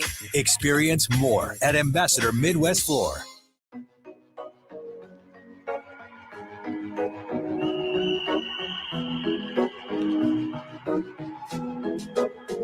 This is ANN IE Frey Show, the Annie Frey Show.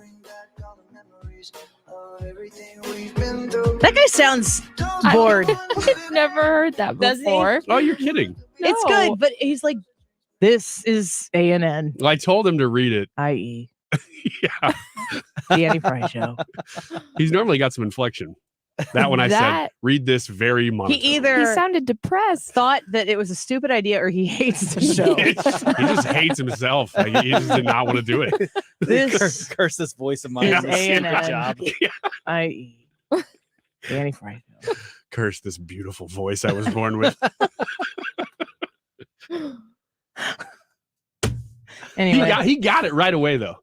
He knew exactly what it was, which is, I've done a lot of work with a lot of voice talent. You'd be amazed how many times they do exactly what you were talking about 2 segments ago. They're just reading it. They have no idea what they're reading. They don't care. And that's what they do for a living.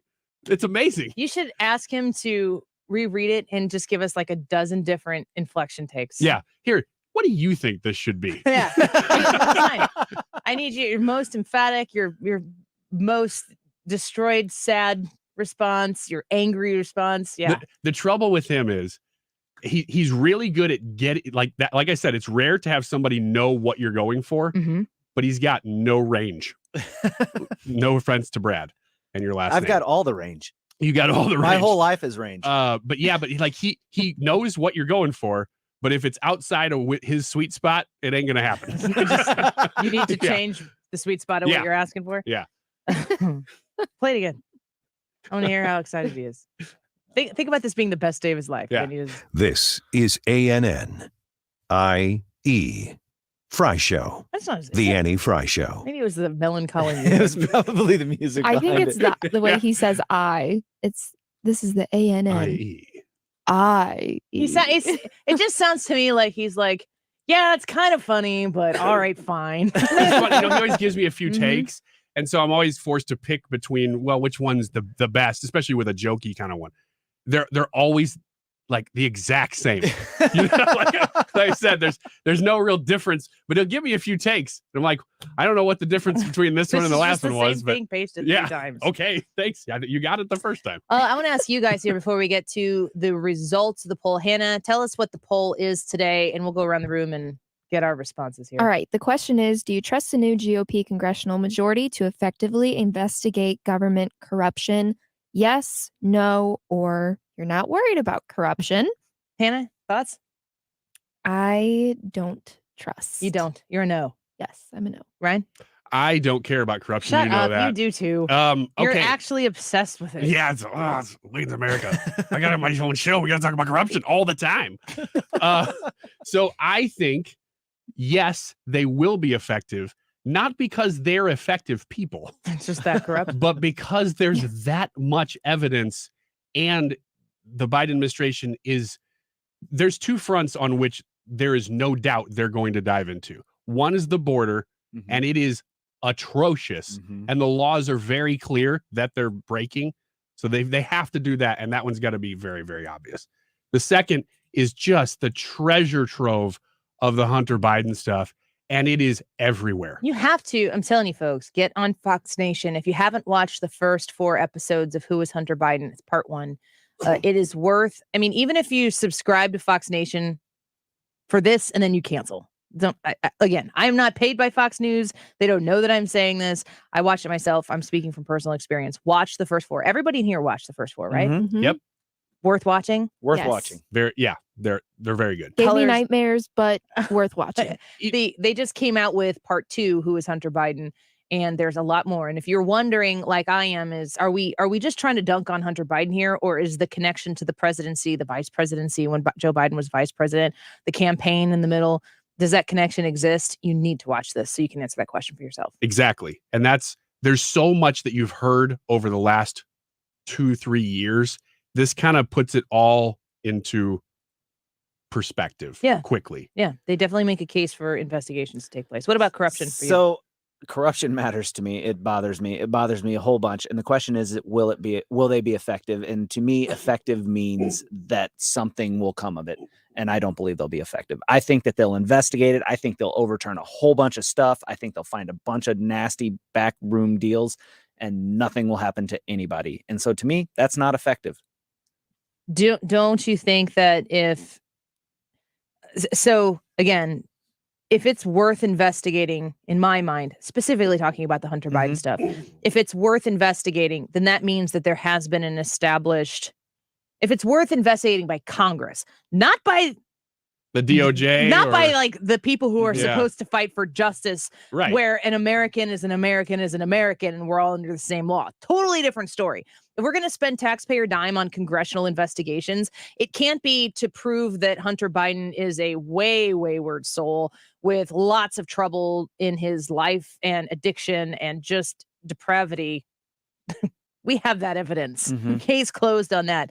How does that integrate with what the American people are expecting out of their elected officials? So if Congress is going to go into it, I think that tie has to be made. And I'll tell you in the second part, I think it was the last episode, they already make those connections as to how that happens. And if that is the case,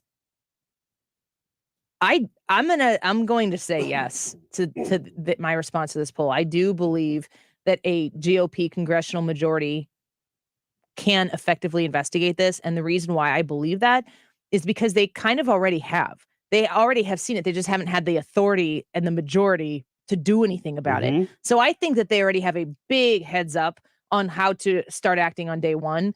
And I think they very much so want to put that plan into place. And I'll probably be disappointed, but I would vote yes. Yeah, I'm with you. And I also think that it's somebody in here has already said this, and Tyrus has already said this, that if he resigns for health reasons, part of that is going to be, we lost the majority and they're about to do deep investigations on me. Or maybe right in the middle of an investigation, he would do that. Or he doesn't resign and he refuses to because he needs to be in there to pardon Hunter. Yeah, or retain power to protect himself. Hunter and anybody else in his family who's involved. Because if Hunter goes down for the things that is suggested that he would go down for, it's going to be bigger than Hunter Biden. It has to be. Yeah. For Congress to be investigating it. Results? All right. The results, once again, the question is, do you trust a new GOP congressional majority to effectively investigate government corruption? Yes, no, or not worry about corruption? 60% of the people voted no, they don't trust the GOP. 39% of the people said they do, and Ryan Wiggins said 1% said they don't care. Did you go in there and vote for? No, I didn't. So that wasn't me. I didn't do it. So there are two of you. I guess. That's terrifying. Yeah. All right. We have a few comments coming in. Mike from YouTube says, trust is earned and comes with honesty. I'm hopeful, but very, very doubtful that we'll ever see it. Yeah, you and me, Mike. I agree with that. Johnny from YouTube says, I just don't trust government, period. Welcome to 97.1. Yeah, hello there. James from YouTube says, I said yes to the poll question, but they've disappointed so many times in the past. I'm trying very hard to be positive. Kevin from Facebook says, in no way, shape, or form do I trust the GOP to investigate corruption. That's a good point, too. Saying a lot with not saying much there. Lori from YouTube says GOP want answers as much as many of us do, but they will get to the bottom of things. One more. You got one more? Jackie from YouTube says, it seems like when GOP is the majority, they don't do enough to investigate corruption. I also think there is corruption on both sides. Absolutely. Tomorrow's poll is it ever okay to refer to a human being as a taco? Yes or no? And when you get one vote that says yes, we have an idea of who that was. Stick around. The Mark Reardon Show is coming up next. Thank you for being here with us today. A reminder, the podcast and your ability to rewind to the beginning of the show, all in the Odyssey app. Mark Reardon up next. So beat the Finding great candidates to hire can be like